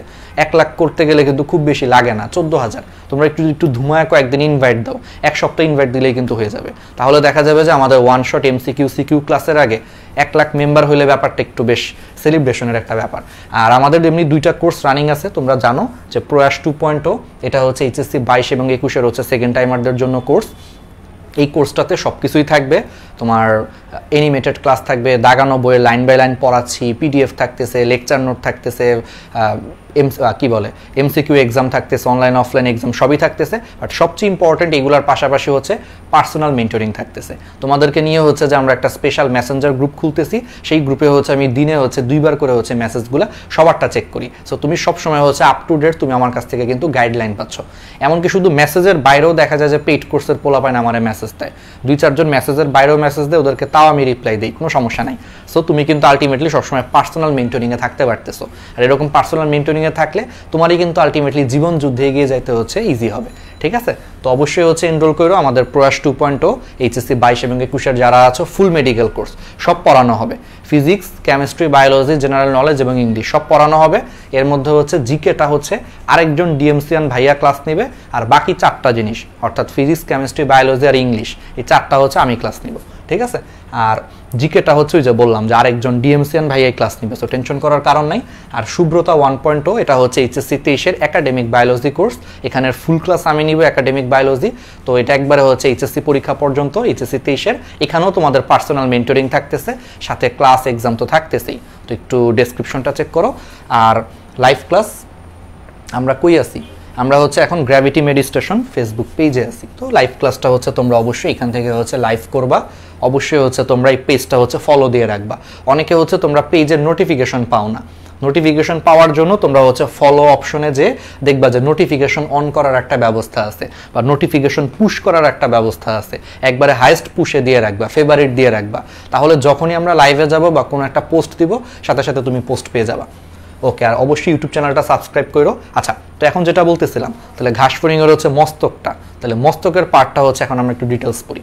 তাহলে প্রথম কথা হচ্ছে ঘাসফড়িংয়ের মস্তক হচ্ছে তোমার দেখতে একটা খণ্ড মনে হচ্ছে, দেখতে একটা সিঙ্গেল খণ্ড মনে হইলেও ঘাসফড়িংয়ের মস্তকটা হচ্ছে তোমার 6টা ভ্রূণীয় খণ্ডকের সমন্বয়ে গঠিত। অর্থাৎ ভ্রূণীয় অবস্থায় 6টা আলাদা আলাদা খণ্ডকের সমন্বয়ে হচ্ছে ঘাসফড়িংয়ের হচ্ছে মস্তকটা গঠিত। তার মানে দেখতে হচ্ছে সিঙ্গেল পিস, মানে একটা জিনিসই মনে হয়, কিন্তু আসলে হচ্ছে এটা 6টা ভ্রূণীয় খণ্ডকের সমন্বয়ে হচ্ছে ঘাসফড়িংয়ের মস্তক গঠিত। এবং এই মস্তকটা দেখতে হচ্ছে নাশপাতি আকৃতির। কিসের মতো? নাশপাতির মতো। যে একটা নাশপাতি হচ্ছে অনেকটা এরকম, দেখো এরকম দেখতে অনেকটা, কিন্তু নাশপাতির মতো দেখতে, ঠিক আছে? নাশপাতি আকৃতির। এখন একটা জিনিস খুব ইম্পর্টেন্ট, ঘাসফড়িংয়ের এই মস্তকটাকে বলা হয় হাইপোগনেথাস ধরনের মস্তক। এটা একটু ইম্পর্টেন্ট, মেডিকেলে বলো বা HSC-তে আসে হাইপোগনেথাস। হাইপোগনেথাস কথাটার মানে কি? হাইপোগনেথাস ধরনের। তাহলে ঘাসফড়িংয়ের মস্তক হচ্ছে হাইপোগনেথাস ধরনের। আচ্ছা, আমি একটু বুঝাই। হাইপো মানে কি? হাইপো মানে হচ্ছে নিচে, হাইপো মানে নিচে, তাহলে হাইপো মানে হচ্ছে নিচে। আর নেথাস, এই নেথাস কথাটার মানে হচ্ছে চোয়াল। নেথাস কথাটার মানে হচ্ছে চোয়াল। ওই যে পড়ছি না আমরা ন্যাথোস্টোমাটা, ন্যাথোস্টোমাটা মানে কি? প্রকৃত চোয়াল যুক্ত। পড়ছি না যে সুপার ক্লাস আছে ভার্টেব্রাটার, 2টা সুপার ক্লাসের মধ্যে একটা সুপার ক্লাসের নাম হচ্ছে ন্যাথোস্টোমাটা। ন্যাথোস মানে হচ্ছে চোয়াল, তো নেথাস মানে হচ্ছে চোয়াল। তাহলে হাইপোগনেথাস কথাটার মানে হচ্ছে চোয়ালের নিচে। তাহলে চোয়ালের নিচে কি? চোয়ালের নিচে থাকে মুখছিদ্র, হচ্ছে চোয়ালের নিচে থাকে। অর্থাৎ তুমি যদি ঘাসফড়িংয়ের মুখটা যদি দেখো, ওর মুখছিদ্র থাকে হচ্ছে এই জায়গাটায়। তাহলে মুখছিদ্র হচ্ছে আলটিমেটলি চোয়ালের ঠিক নিচে অবস্থান করে বলে, বা নিম্ন দিকে অবস্থান করে বলে এই ধরনের মস্তককে তোমার বলা হয় হাইপোগনেথাস ধরনের মস্তক। মানে চোয়ালের ঠিক নিচে বা মস্তকের ঠিক নিচের দিকে মুখছিদ্র অবস্থান করে, এই জন্য এটাকে হচ্ছে হাইপোগনেথাস ধরনের মস্তক বলা হয়। এবং আরেকটা মজার জিনিস হচ্ছে এদের যে মাথাটা, এটা হচ্ছে টোটাল বডির সাথে হচ্ছে 90 ডিগ্রি অ্যাঙ্গেলে থাকে। কেমনে থাকে আমি একটু ফিল করাই, অ্যানিমেশনটা আছে এই জন্য। দেখো, দেখছো এদের এই যে এটা হচ্ছে মাথা, আর এটা হচ্ছে বডির বাকি অংশ। তাহলে দেখছো যে মাথাটা হচ্ছে বডির বাকি অংশের সাথে হচ্ছে 90 ডিগ্রি অ্যাঙ্গেলে আছে, সমকোণে আছে। কিসের মাধ্যমে কানেক্টেড থাকে? একটা ছোট্ট ঘাড়ের মাধ্যমে কানেক্টেড থাকে। তাহলে এদের মস্তকটা হচ্ছে দেহের অন্যান্য অংশের সাথে একটা হচ্ছে ছোট্ট গ্রীবা বা ছোট্ট একটা ঘাড়ের মাধ্যমে হচ্ছে 90 ডিগ্রি অ্যাঙ্গেলের মাধ্যমে কানেক্টেড আছে। ঠিক আছে, ওকে। তাহলে এগুলো একটু জানতে পারলাম। এখন আসো হচ্ছে মস্তকের যে আবরণ, মস্তকের আবরণ বা মস্তকের বহিকঙ্কালকে তোমার বলা হয় হেড ক্যাপসুল। মস্তকের যে আবরণটা বা বহিকঙ্কালটা এটাকে বলা হয় হেড ক্যাপসুল বা এপিক্রেনিয়াম। বুঝতেই পারতেছো, হেড মানে হচ্ছে মস্তক, তাহলে মস্তকের আবরণ বা বহিকঙ্কালের নাম হচ্ছে হেড ক্যাপসুল বা এপিক্রেনিয়াম। হেড ক্যাপসুল বা এপিক্রেনিয়াম। ওকে, ঠিক আছে। তাহলে হেড ক্যাপসুল বা এপিক্রেনিয়াম, তাহলে এইটুকু জিনিস হচ্ছে আমরা জানলাম। এখন আসা হচ্ছে ঘাসফড়িং এর এই যে মস্তক, এই মস্তকের মধ্যে হচ্ছে আবার কয়েকটা খণ্ডে বিভক্ত। মস্তকের মধ্যে হচ্ছে আবার বেশ কয়েকটা খণ্ডে বিভক্ত। খণ্ডগুলোর নাম কি একটু বলে দিই। খণ্ডগুলোর নাম হচ্ছে, আমরা বায়োলজিতে সবসময় একটা কথা মনে রাখবো, তোমরা যদি কুমিরের মতো উপর হয়ে যদি শও, কুমিরের মতো যদি চিত হয়ে শও, সবসময় মনে রাখবা আমাদের পিঠ থাকে হচ্ছে উপরের দিকে, তাহলে উপরের দিকটাকে বলা হয় পৃষ্ঠদেশ। কুমিরের মতো চিত হয়ে শুইলে উপরের দিকে পিঠ থাকে, তাহলে উপরের দিকটা হচ্ছে পৃষ্ঠদেশ। আর পেট থাকে হচ্ছে নিচের দিকে, নিচের দিকটাকে তোমার বলা হয় অঙ্কীয় দেশ। তাহলে উপরের দিকটা কুমিরের মতো তুমি চিত হয়ে শুয়ে আসো, তাহলে উপরের দিকটা পিঠ, তাহলে পৃষ্ঠদেশ হচ্ছে উপরের দিক, আর নিচের দিকটা হচ্ছে অঙ্কীয় দিক। তাহলে একটু খেয়াল করো ঘাসফড়িং এর ক্ষেত্রে, তাহলে উপরের দিকটা যদি পৃষ্ঠীয় দিক হয়, তাহলে মস্তকের পৃষ্ঠদেশে মানে উপরের দিকে হচ্ছে তোমার ত্রিকোণাকৃতির হচ্ছে তোমার ভার্টেক্স থাকে। ত্রিকোণাকৃতির কি থাকে? ভার্টেক্স থাকে। তাহলে এই জায়গাটায় হচ্ছে মস্তকের হচ্ছে ভার্টেক্স আছে, ত্রিকোণাকার। এটা আসো এবার এখানে আসো, এটা হচ্ছে একটা কপাল ধরে নাও। তাহলে কপালের দিকে হচ্ছে একটা চওড়া ফ্রন্স থাকে। কপালের দিকে চওড়া কি থাকে? ফ্রন্স থাকে, আমরা পড়াবো। এরপরে আসো ফ্রন্সের ঠিক নিচের দিকে আয়তাকার প্লেটের মতো, আয়তাকার প্লেটের মতো হচ্ছে তোমার কি থাকে? আয়তাকার প্লেটের মতো হচ্ছে তোমার ক্লাইপিয়াস থাকে। আবার ফ্রন্সের দুই পাশে হচ্ছে তোমার দুইটা জেনা পাওয়া যায়। দুই পাশে দুইটা কি পাওয়া যায়? জেনা পাওয়া যায়। তাহলে আবার বলি, মস্তকের পার্টগুলোর মধ্যে হচ্ছে সবসময় মনে রাখবা, যে কোনো প্রাণী ওই যে চিত হয়ে শুইলে উপরের দিকটা হচ্ছে পিঠ, তাহলে উপরের দিকটা হচ্ছে পৃষ্ঠদেশ, আর নিচের দিকে পেট থাকে মানে অঙ্কীয় দেশটা হচ্ছে নিচের দিকে। তাহলে পৃষ্ঠদেশে হচ্ছে ত্রিকোণাকার হচ্ছে তোমার ভার্টেক্স পাওয়া যায়, কপালের দিকে চওড়া হচ্ছে ফ্রন্স পাওয়া যায়, আর ফ্রন্সের ঠিক নিচে হচ্ছে আয়তাকার প্লেটের মতো দেখতে হচ্ছে তোমার ক্লাইপিয়াস পাওয়া যায়, আর ফ্রন্সের দুই পাশে হচ্ছে তোমার চওড়া জেনা পাওয়া যায়। এটা হচ্ছে ঘাসফড়িং এর মস্তকের হচ্ছে কিছু পার্টের নাম। তো এটা মনে রাখবা কেমনে নামগুলা? এটা মনে রাখার জন্য একটা চমৎকার ছন্দ আছে, কাকা ফ্রাই ভাজে। কাকা কি ভাজে? ফ্রাই ভাজে। ভাই ফ্রাই মানেও এমনি ভাজা, নর্মাল ভাজা মানেও ভাজা। আসলে ফ্রাই হচ্ছে ইংরেজি, ভাজা হচ্ছে বাংলা, জিনিসটা সেম। আচ্ছা, কাকা ফ্রাই ভাজে। তাহলে কাকা কতে হচ্ছে ক্লাইপিয়াস, ফ্রাই ফ্রাইতে হচ্ছে ফ্রন্স, ভাজে ভাজের ভতে হচ্ছে ভার্টেক্স, আর জতে হচ্ছে জেনা। তাহলে এই যে দেখো, এটা হচ্ছে ক্লাইপিয়াস, সরি এটা হচ্ছে ভার্টেক্স, এটা হচ্ছে ভার্টেক্স, এটা হচ্ছে তোমার এই যে এই চওড়াটা হচ্ছে ফ্রন্স, এই আয়তাকার প্লেটটা হচ্ছে ক্লাইপিয়াস, আর দুই পাশে হচ্ছে দুইটা জেনা।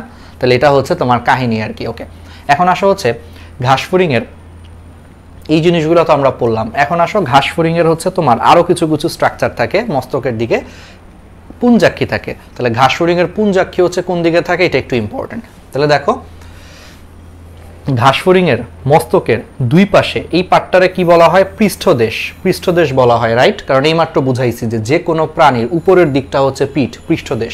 তাহলে ঘাসফড়িং এর মস্তকের পৃষ্ঠদেশের দুই পাশে হচ্ছে তোমার বড় কি থাকে? বড় পুঞ্জাক্ষী থাকে। ঠিক আছে, তাহলে দুই পাশে হচ্ছে তোমার বড় পুঞ্জাক্ষী থাকে, এবং এই পুঞ্জাক্ষীগুলো হচ্ছে ঘাসফড়িং এর হচ্ছে যৌগিক চক্ষু নামে পরিচিত। যৌগিক চক্ষু নামে পরিচিত, বা ইংলিশে বলা হয় কম্পাউন্ড আইস। ইংলিশে তোমার বলা হয় কম্পাউন্ড আইস। আচ্ছা, কম্পাউন্ড আইস কেন বলা হয়, বা বাংলায় যৌগিক চক্ষু কেন বলা হয় পুঞ্জাক্ষীকে? কারণ পুঞ্জাক্ষী হচ্ছে অসংখ্য ছোট ছোট হচ্ছে তোমার কার্যকরী এককের সমন্বয়ে গঠিত। মানে আমাদের যে চোখটা, আমাদের চোখটা কিন্তু একটা সিঙ্গেল চোখ, খেয়াল করো এই চোখগুলা কিন্তু এক একটা সিঙ্গেল চোখ, কিন্তু ঘাসফড়িং এর চোখটা কিন্তু এরকম না। ঘাসফড়িং এর এক একটা পুঞ্জাক্ষী হচ্ছে এরকম লক্ষ লক্ষ কোটি কোটি হচ্ছে ছোট ছোট ছোট ছোট হচ্ছে তোমার এককের সমন্বয়ে গঠিত।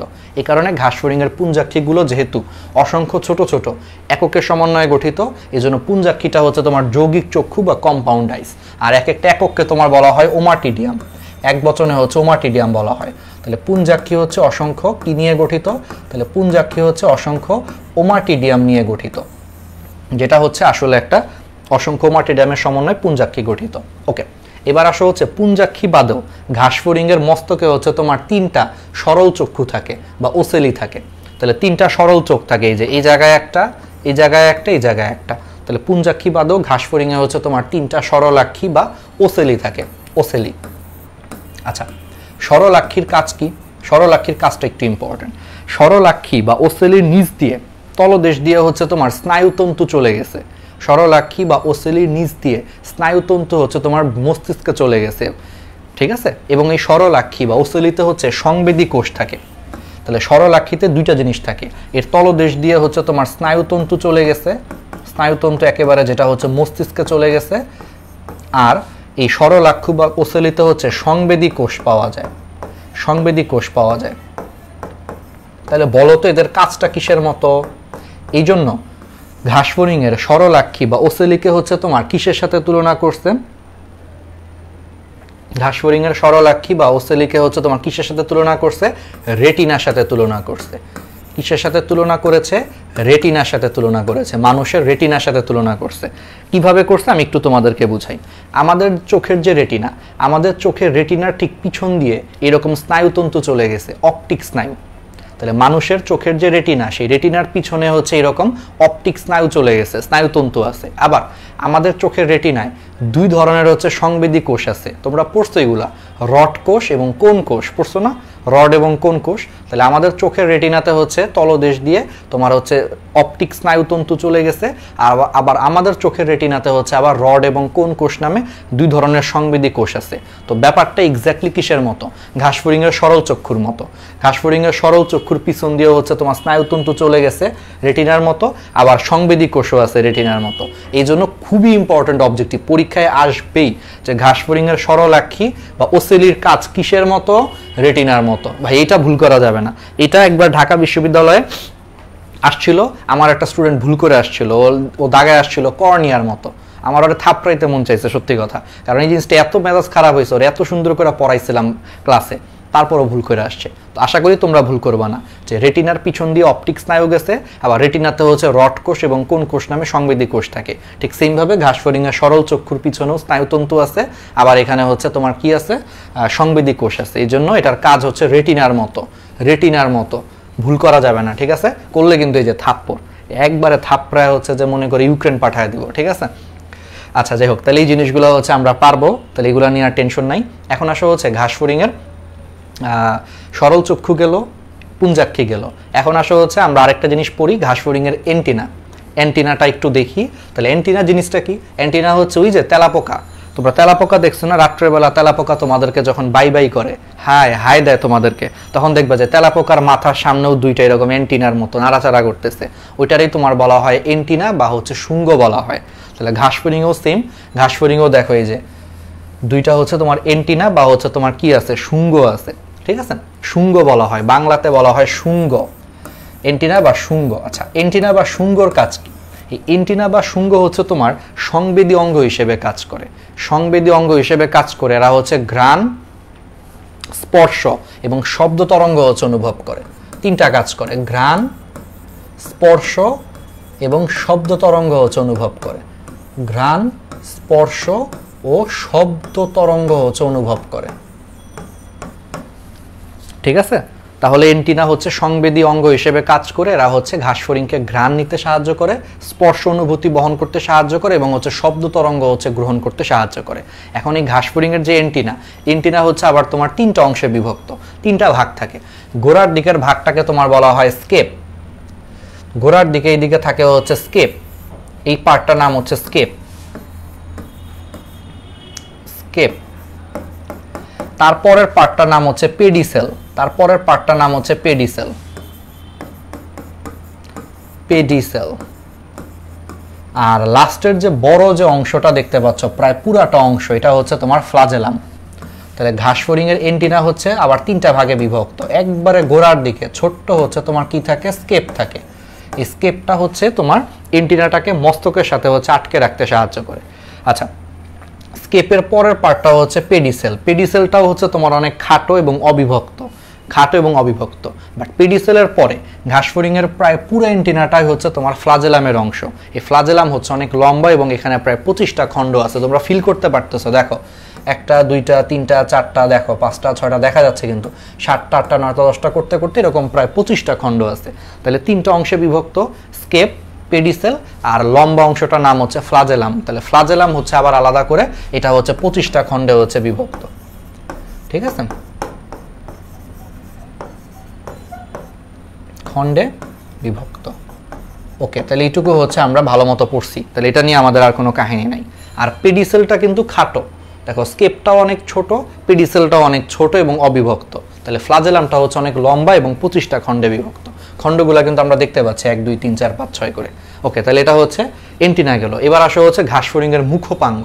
আচ্ছা, ঘাসফড়িংয়ের মুখপাঙ্গ কি? আচ্ছা, মুখপাঙ্গে যাওয়ার আগে একটু বলি, মুখপাঙ্গটা হচ্ছে ঘাসফড়িংয়ের যে মুখছিদ্র আছে, ধরে নাও এই যে ঘাসফড়িংয়ের মুখছিদ্রটা ওই যে বলছিলাম না যে দেহের অঙ্কীয় দেশে অবস্থান করে। আচ্ছা, অঙ্কীয় দেশ কেন বলতেছি আবার? ওই যে বারবার মনে করায় দিই, কোন একটা প্রাণীর নিচের দিকটাকে বলা হয় অঙ্কীয় দেশ, ওইদিকে হচ্ছে পেট থাকে। আমরা যদি উপর হয়ে শুই তাহলে আমাদের নিচের দিকে পেট যাবে, এটারে বলা হয় অঙ্কীয় দেশ। তাহলে ঘাসফড়িংয়ের যে মুখছিদ্রটা, মুখের যে অঙ্কীয় দেশ বা নিচের দিকে অবস্থিত, সেই মুখছিদ্রের চারপাশে হচ্ছে কিছু নরনক্ষম কিছু উপাঙ্গ থাকে। তাহলে এই যে মুখছিদ্রের চারপাশে এই যে কিছু নরনক্ষম যে উপাঙ্গ থাকে, এগুলার একত্রে তোমার বলা হয় মুখপাঙ্গ, বা ইংলিশে বলা হয় মাউথ পার্টস। তাহলে এগুলারে বলা হয় মুখপাঙ্গ বা মাউথ পার্টস। এবার আসো, ঘাসফড়িংয়ের মুখপাঙ্গগুলোরে ম্যান্ডিবুলেট মুখপাঙ্গ কেন বলা হয়? একটা খুব ইম্পর্ট্যান্ট, ঘাসফড়িংয়ের মুখপাঙ্গগুলোকে হচ্ছে ম্যান্ডিবুলেট মুখপাঙ্গ বলা হয় কেন? আচ্ছা, ম্যান্ডিবুলেট কথাটার মানে হচ্ছে, এটার বাংলা হচ্ছে চর্বণ উপযোগী, এটার বাংলা হচ্ছে চর্বণ উপযোগী। তাহলে ঘাসফড়িংয়ের মুখপাঙ্গগুলোকে হচ্ছে তোমার ম্যান্ডিবুলেট বা চর্বণ উপযোগী হচ্ছে মুখপাঙ্গ বলে। আচ্ছা, কেন হচ্ছে তোমার চর্বণ উপযোগী মুখপাঙ্গ বলে? তাহলে আমরা এখন একটু চিন্তা করি। দেখো, ম্যান্ডিবল বলো তো, মানব দেহের ম্যান্ডিবল কোনটা? নিচের চোয়ালটা। আমরা যখন কোনো একটা খাবার চিবায়া খাই, খাবার চিবানোর সময় একটু রিয়েলাইজ করো, ধরো আমি এখন খাবার চিবাচ্ছি, অনেক কঠিন একটা কাজ। তোমরা কি কখনো খাবার চিবাইছো? কমেন্টে জানাও, যারা হচ্ছে লাইফে একবার হইলেও খাবার চিবিয়ে খাইছো তারা হচ্ছে কমেন্টে জানাও। অনেক কঠিন একটা কিন্তু কাজ। তো আমি এখন একটা কঠিন কাজ করতেছি, ধরো খাবার চিবাইতেছি। তাহলে খাবার চিবানোর সময় তোমরা খেয়াল করো যে আমাদের মুখের নিচের যে ম্যান্ডিবলটাই কিন্তু বারবার হচ্ছে খাবার চিবাইতে সাহায্য করতেছে। তার মানে ম্যান্ডিবুলেট কথাটার মানে হচ্ছে খাবার চিবিয়ে খাওয়ার উপযোগী, বা এটাকে বাংলায় বলা হয় চর্বণ উপযোগী। তাহলে আমাদের মুখের মতো ঘাসফড়িংও অনেকটা কি করতে পারে, ঘাস লতা পাতা হচ্ছে তোমার চিবিয়ে খেতে পারে, এবং চিবানোর সময় হচ্ছে ম্যান্ডিবলটা সবচেয়ে বেশি হেল্প করে। এই জন্য এই ধরনের মুখপাঙ্গকে নাম দিছে হচ্ছে চর্বণ উপযোগী বা ম্যান্ডিবুলেট মুখপাঙ্গ। কারণ তুমি দেখো, খাবার চিবানোর সময় কিন্তু আমাদের ম্যান্ডিবলটাই সবচেয়ে বেশি কাজ করে। ঠিক আছে, এই জন্য এটারে ম্যান্ডিবুলেট বা চর্বণ উপযোগী মুখপাঙ্গ বলে। তো ঘাসফড়িংও এটা করতে পারে। এখন আসা হচ্ছে মুখপাঙ্গের হচ্ছে তোমার 5টা অংশ আছে। তাহলে মুখপাঙ্গের 5টা অংশ হচ্ছে আমরা এখন একটু দেখার চেষ্টা করি। আচ্ছা, দেখি কারা কারা হচ্ছে খাবার চিবিয়ে খাইছো, একটু দেখি।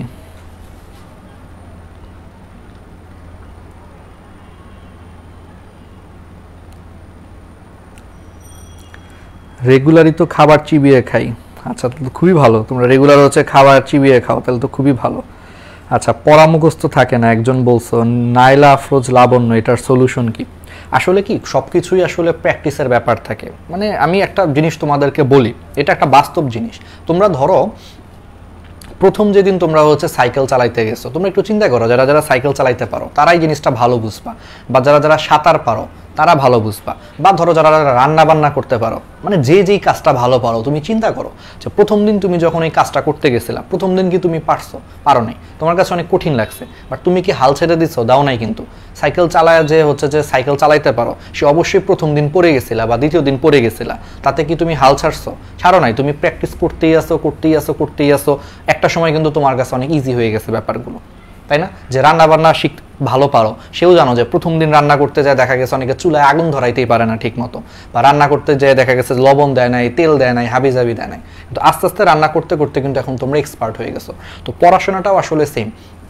পড়াশোনাটা আসলে সবচেয়ে বেশি দিন মনে রাখার জন্য আসলে প্র্যাকটিসের বিকল্প নাই, কিন্তু সেই প্র্যাকটিসটা হইতে হবে হচ্ছে একটা বৈজ্ঞানিক উপায়। কি ধরনের বৈজ্ঞানিক উপায় আমি একটু তোমাদেরকে বলি। এর জন্য একটা পদ্ধতি আছে, এটাকে বলা হয় অ্যাক্টিভ রিকল পদ্ধতি। অ্যাক্টিভ রিকল বলতে বোঝাচ্ছে যে তুমি তোমার ব্রেনটাকে হচ্ছে অ্যাক্টিভলি হচ্ছে কাজে লাগাইতে হবে এবং অ্যাক্টিভলি রিভিশন দিতে হবে। মানে ব্যাপারটা এরকম যে আমরা নর্মালি কি করি, আমরা নর্মালি হচ্ছে যে পড়াশোনাটা করি হচ্ছে যে টিচারের ক্লাস দেখতেছি, ভাইয়ার ক্লাস দেখতেছি, ক্লাসে হচ্ছে ভাইয়া পড়াইতেছে, আমরা জাস্ট খালি শুনতেছি, কান দিয়ে শুনতেছি আর বলতেছি ও হ্যাঁ হ্যাঁ হ্যাঁ ঠিক আছে এটা এমনি এমনি ওকে ফাইন। কিন্তু আমরা যখন ক্লাসটা শেষ হয়, আমরা যখন নিজেরা পড়তে বসি, একবার ওকে আমরা আগে চিন্তা করি যে দেখি তো ভাইয়ার কতটুকু কথা মনে আছে, বা একটা চ্যাপ্টার পড়ার পর দেখি তো কতটুকু কথা মনে আছে। আমরা কিন্তু আমাদের ব্রেনটাকে কখনো অ্যাক্টিভলি কাজে লাগাই না, আমরা সবসময় হচ্ছে প্যাসিভলি শিখতেছি, যে টিচার কথা বলতেছে তার কথা শুনে শুনে মুখস্থ করতেছি, বা বইয়ে লেখা আছে আমরা দেখে দেখে মুখস্থ করতেছি, এগুলো হচ্ছে প্যাসিভ লার্নিং। কিন্তু কখনো তুমি তোমার ব্রেনকে একবার একটু 5 মিনিটের জন্য বইটা বন্ধ করে তুমি একটু ব্রেনকে বলো তো যে আচ্ছা কি জানি পড়ছিলাম, ঘাসফড়িংয়ের মুখপাঙ্গকে জানি কি জানি বলে, কি জানি একটা নাম ছিল, ম্যান্ডিবুলেট মুখপাঙ্গ বলে। আচ্ছা ঘাসফড়িংয়ের জানে কি জানো, ঘাসফড়িংয়ের হচ্ছে যে খণ্ডগুলারে যেন কি জানি নাম দিয়েছে, স্ক্লেরাইড দিছে। কখনো কি এটা তোমরা নিজেরা চিন্তা করছো? মানে পড়া বাদ দিয়ে 2 মিনিট পড়া বাদ দিয়ে নিজে নিজে একটু মনে করার চেষ্টা করছো? এই যে নিজে যে আমরা মনে করি না, এটাই হচ্ছে অ্যাক্টিভ ব্রেনকে কাজে লাগানো। অথচ আমরা সারা বছর হচ্ছে প্যাসিভভাবে শিখি, টিচার বলতেছে তার কথা শুনে মুখস্থ করতেছি, বা বইয়ে দেখতেছি ওটা দেখে দেখে মুখস্থ করতেছি, এগুলো হচ্ছে প্যাসিভ লার্নিং। প্যাসিভ লার্নিং অনেক দ্রুত শেখা যায়, আবার প্যাসিভ লার্নিং হচ্ছে দ্রুত ভুলেও যায় মানুষ, এটাই হচ্ছে সায়েন্টিফিক ব্যাখ্যা। বাট তোমরা যদি প্রত্যেক দিন এখন আধা ঘন্টা করে হইলেও অ্যাক্টিভলি যদি ব্রেনটাকে কাজে লাগানোর চেষ্টা করো, যে ধরো তুমি সারাদিন আজকে যাই পড়ছো, ক্লাস করছো, পড়াশোনা করছো, রাত্রে ঘুমাইতে যাওয়ার আগে তুমি আধা ঘন্টা একটু রিকল করার চেষ্টা করো যে আজকে সারাদিনে হচ্ছে আমি জৈব যৌগের ধরো 10টা বিক্রিয়া করছি, দেখি তো তাহলে 3 নম্বর বিক্রিয়াটা কি ছিল, কোনো কিছু না দেখে, মানে তুমি ব্রেনকে এখন অ্যাক্টিভলি কাজে লাগিয়ে দিচ্ছ, ব্রেনকে চিন্তা করতে দিচ্ছ, ব্রেন স্টর্মিং করতেছো। তো ব্রেন স্টর্মিং করে তুমি চিন্তা করলা যে হ্যাঁ হ্যাঁ 3 নম্বর বিক্রিয়াটা এরকম ছিল, 5 নম্বরটা এরকম ছিল, 9 নম্বরটা এরকম ছিল, হ্যাঁ হ্যাঁ 7 নম্বর তো ভুলে গেছি, কথার কথা তুমি আবার একটু বই খুলে দেখে নিলা। এরকম যদি তুমি ব্রেনকে যদি অ্যাক্টিভলি রিকল করাও, ব্রেন স্টর্মিং করো, তাহলে দেখবে একটা সময় ব্রেন অনেক ভালো কাজ করবে। এবং এটার 2টা বেনিফিট আছে।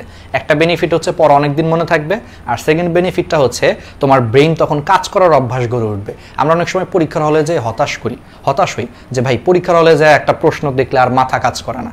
তুমি নিজেকে কখনো প্রশ্ন করছো যে তোমার মাথাটা কেন কাজ করবে? তুমি তো জীবনে তোমার মাথাটাকে কাজেই লাগাও নাই, কখনো তো কাজেই লাগাও নাই, সারা জীবন হচ্ছে টিচার বলছে শুনছো, বই দেখছো, একটু রিডিং দিছো, কোনো মতে পড়ছো, বাট কখনো কি চিন্তা করছো কোনো একটা ম্যাথ নিজের থেকে করার ট্রাই করছো? করো নাই তো। সবসময় যেটা হয় যে একটা ম্যাথ না পারলে, একটা ফিজিক্স না বুঝলে, কেমিস্ট্রি না বুঝলে, বা বায়োলজির একটা টপিক না বুঝলে, সাথে সাথে হচ্ছে আমরা ভাইয়াকে প্রশ্ন করি। প্রশ্ন করাটা খারাপ না, আমি মানে জিনিসটাকে অ্যাপ্রিসিয়েট করি, বাট আগে একটু নিজে চিন্তা করো, একটু নিজের ব্রেনটাকে কাজে লাগাও। আল্লাহ তাআলা তোমাকে এত সুন্দর একটা ব্রেন দিছে, অ্যাটলিস্ট চিন্তা করো যে একটা জিনিসের নাম কেন হাইপোডার্মিস হইলো।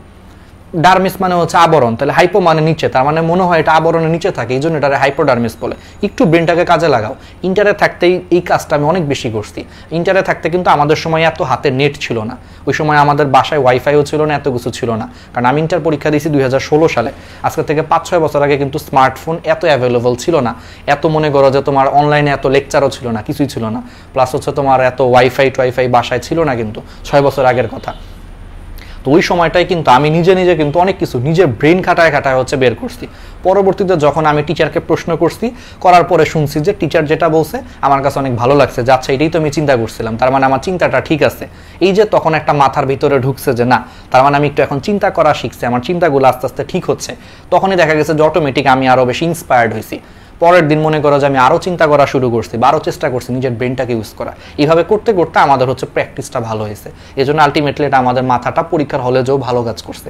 এটা একটা ভালো একটা উপদেশ ছিল, তোমরা এটা একটু ফলো করো, কারণ এটা আমার কাছে মনে হয় যে এটা একটা সায়েন্টিফিক ব্যাখ্যা আর কি, একটা পড়া অনেকদিন মনে রাখা প্লাস ব্রেনটাকে হচ্ছে কাজ করানোর। নয়তো দেখবা যে তুমি যতই পড়ো না কেন, আমরা তো প্যাসিভলি পড়তেছি, জাস্ট রিডিং পড়তেছি, কোনো কিছু না বুঝলে টিচারকে সরাসরি বলতেছি, মাথাটাকে একটুও চিন্তা করতেছি না, একটা সেকেন্ডের জন্য চিন্তা করতেছি না। তাইলে কখনোই তুমি আশা করতে পারো না যে তোমার বুয়েট পরীক্ষার হলে বসে, মেডিকেলের পরীক্ষার হলে বসে তোমার ব্রেন কাজ করবে ঠিক মতো, করবে না, কারণ তুমি ব্রেনকে ওইভাবে ট্রেনিংই করো নাই। ট্রেনিং না করলেও তো ব্রেন কাজ করবে না, ঠিক আছে?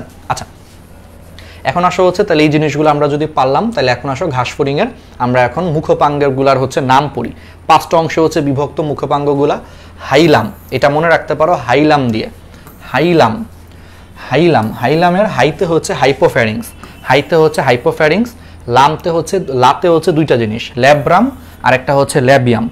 লাতে হচ্ছে দুইটা জিনিস, একটা হচ্ছে ল্যাব্রাম আর একটা হচ্ছে ল্যাবিয়াম, আর মতে হচ্ছে তোমার ম্যাক্সিলা আর আরেকটা মতে হচ্ছে ম্যান্ডিবল। তাহলে হাইলাম দিয়ে মনে রাখতে পারো, hypopharynx, labrum, labium, maxilla, mandible. ওকে, তাহলে এগুলো হচ্ছে মুখপাঙ্গের হচ্ছে তোমার 5টা নাম। এখন আসো হচ্ছে আমরা সেই বিখ্যাত মুখপাঙ্গটা হচ্ছে একটু দেখি।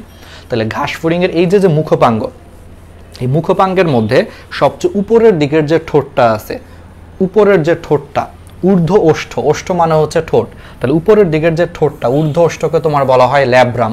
তাহলে ল্যাব্রাম হচ্ছে তোমার উপরের ঠোঁট বা ঊর্ধ্ব ওষ্ঠ।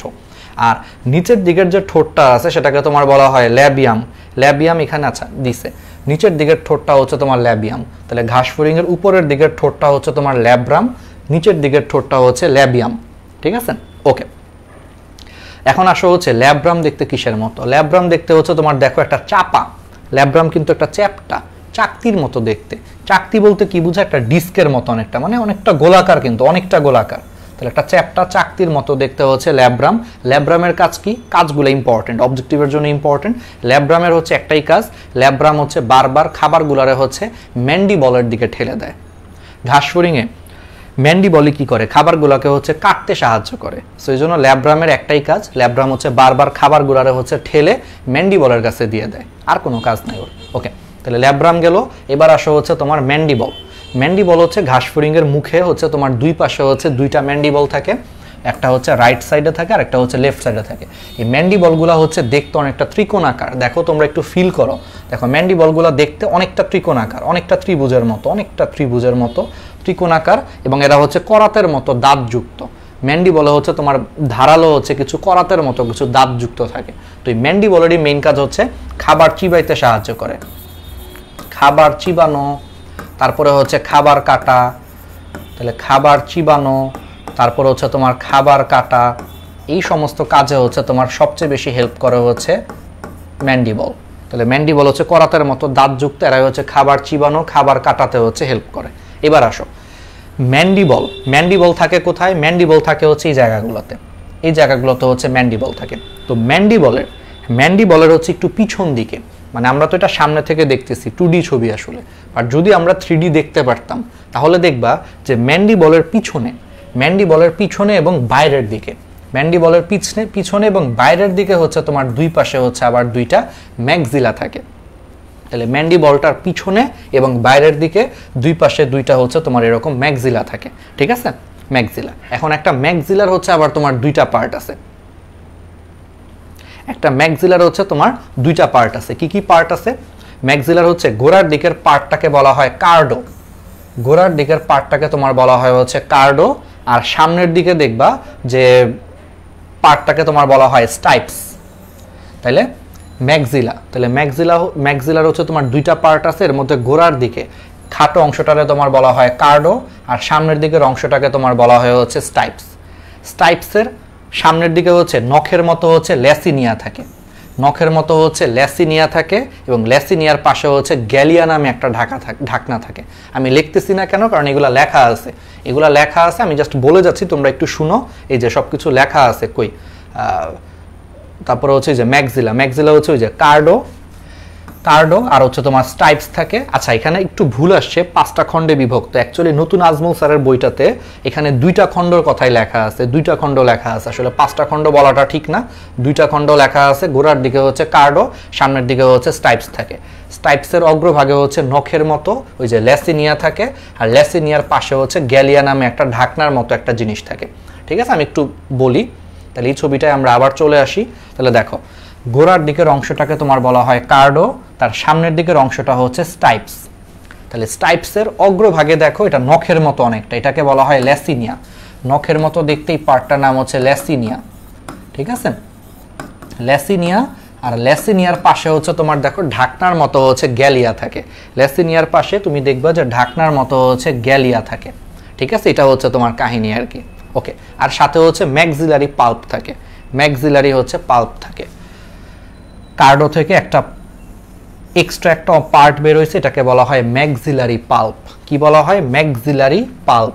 এই ম্যাক্সিলারি পাল্প হচ্ছে তোমার 5 খণ্ডে বিভক্ত। ম্যাক্সিলারি পাল্প, এই ম্যাক্সিলারি পাল্প হচ্ছে তোমার কয় খণ্ডে বিভক্ত? ম্যাক্সিলারি পাল্প হচ্ছে তোমার 5টা খণ্ডে বিভক্ত, 5 খণ্ডে বিভক্ত। ওকে, তাহলে এদের কাজ কি? এখন তোমার কাছে মনে হতে পারে যে ভাই ম্যাক্সিলারি পাল্পের কাজ কি? ম্যাক্সিলারি পাল্পের কাজ হচ্ছে এটা হচ্ছে এন্টিনা এবং পায়ের অগ্রভাগ পরিষ্কার করতে সাহায্য করে। তোমরা খেয়াল করো, আমি একটু পরে বলতেছি, ম্যাক্সিলারি পাল্প হচ্ছে তোমার সাইজ একটু বড়, এই কারণে এরা হচ্ছে এন্টিনা এবং পায়ের অগ্রভাগ পরিষ্কার করতে সাহায্য করে, খাদ্যবস্তুর হরণ প্রতিরোধ করে। হরণ মানে হচ্ছে কোনো কারণে মুখ থেকে যদি খাবার বের হয়ে যায়, এরা আবার খাবারগুলারে ভিতরে ঢুকায় দেয়, তাহলে খাদ্যবস্তুর হরণ প্রতিরোধ করে এবং হচ্ছে সংবেদী অঙ্গ হিসেবে কাজ করে। ম্যাক্সিলারি পাল্পে হচ্ছে তোমার সংবেদী কিছু রোম থাকে, সংবেদী রোম থাকে। এই সংবেদী রোমের কারণে ম্যাক্সিলারি পাল্প হচ্ছে তোমার সংবেদী অঙ্গ, মানে এরা হচ্ছে বিভিন্ন জায়গা থেকে হচ্ছে উদ্দীপনা গ্রহণ করে, উদ্দীপনা সংবেদ হচ্ছে গ্রহণ করে, ঠিক আছে? এবং এরা হচ্ছে সংবেদী অঙ্গ হিসেবে খাদ্যের স্বাদ গ্রহণ করতে সাহায্য করে, খাদ্যের স্বাদ গ্রহণ, খাদ্য ধরে রাখতে, মুখের ভিতরে প্রবেশ করাইতে হচ্ছে সাহায্য করে। আচ্ছা, এবার আসো হচ্ছে ম্যাক্সিলা গেল, ম্যান্ডিবল গেল, ল্যাব্রাম আসো গেল, এবার আসো হচ্ছে ল্যাবিয়াম। ল্যাবিয়াম হচ্ছে ওই যে আগেই বলছি, ল্যাবিয়াম হচ্ছে নিচের দিকের ঠোঁটটা। তাহলে নিচের দিকের ঠোঁটটাকে ইংলিশ বাংলায় বলা হয় অধোষ্ঠ। অধ মানে হচ্ছে নিচ, অধ মানে হচ্ছে নিচ। ওই যে কথায় কথা বলি না যে তুই তো একটা অধম, মানে তুই একটা নিচ। তাহলে অধ মানে হচ্ছে নিচ, ওষ্ঠ মানে হচ্ছে ঠোঁট, তাহলে অধোষ্ঠ। ওকে,